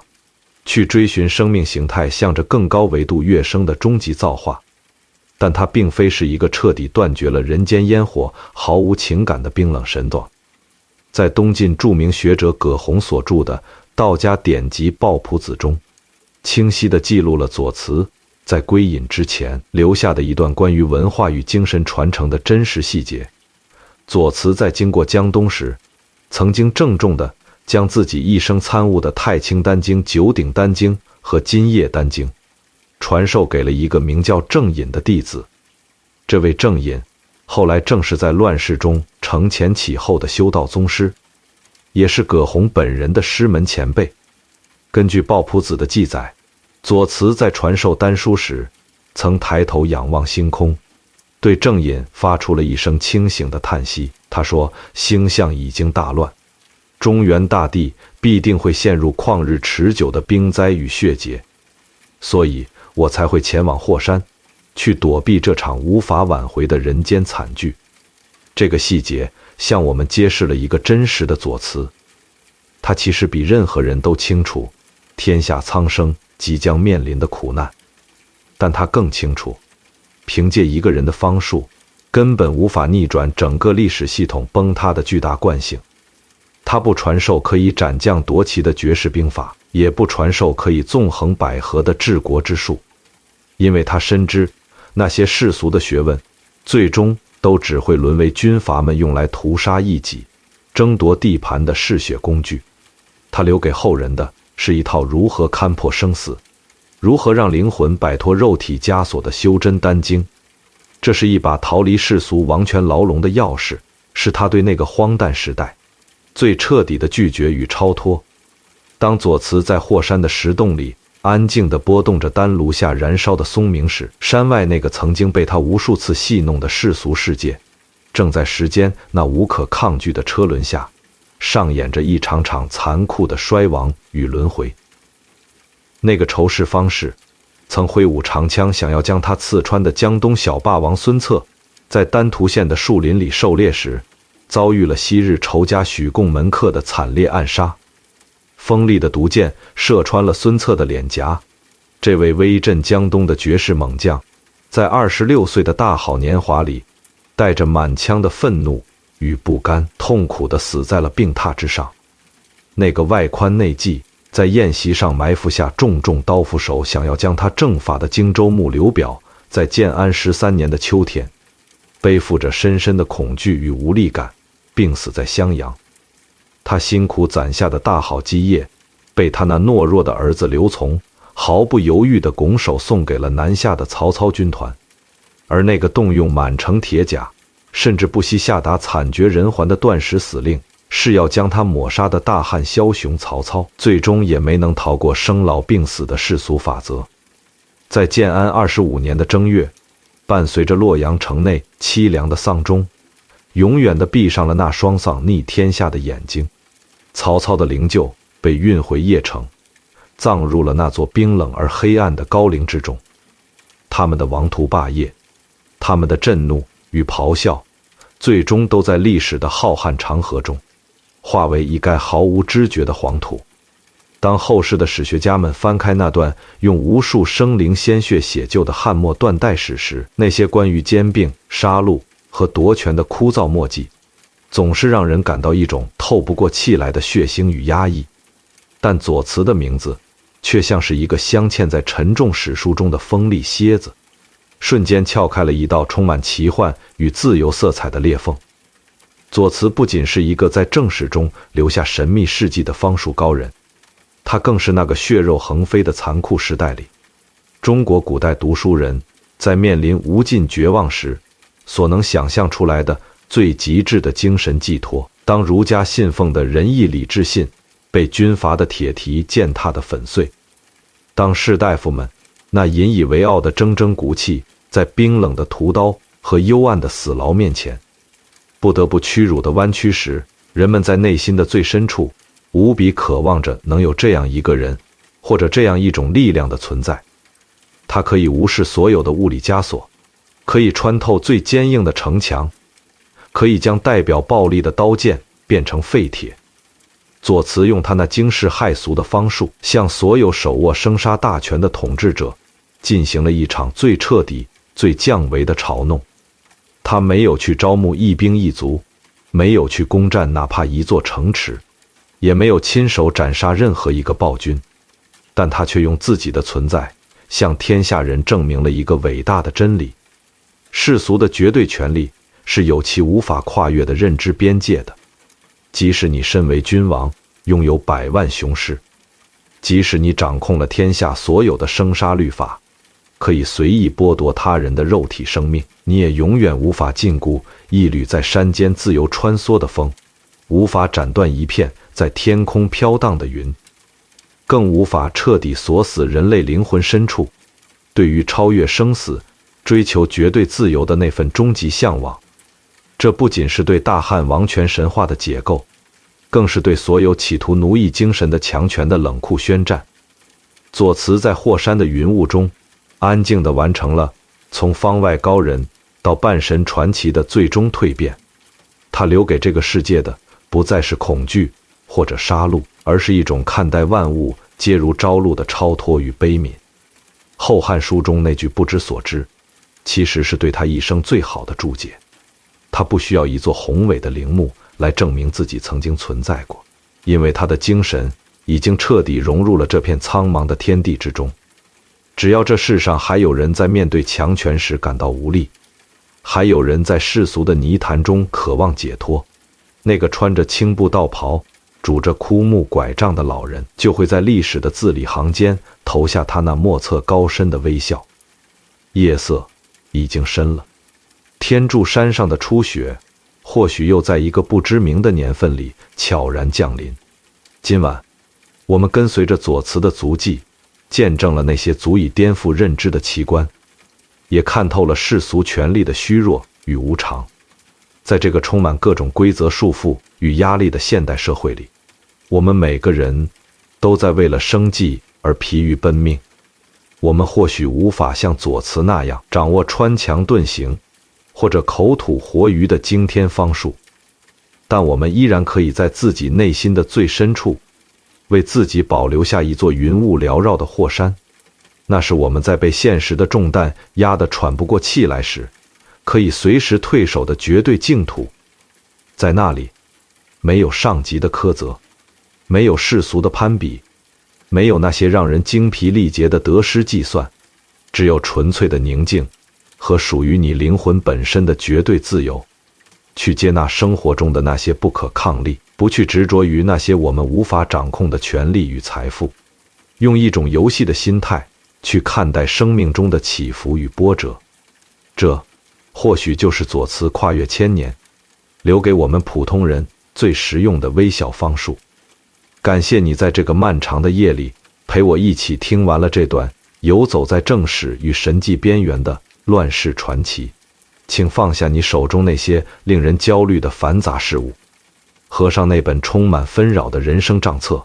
让你的呼吸渐渐放缓，像那个在冰冷石室中静坐的老人一样，去感受夜风吹过窗棂的细微声响。在这份跨越千年的时空叹息中，找到属于你自己的那份平静与释然。愿你在今晚的梦中没有那些沉重的枷锁和冰冷的铁壁，只有一夜在星河中自由飘荡的扁舟，载着你驶向那片永不落幕的苍茫群山。晚安，好梦。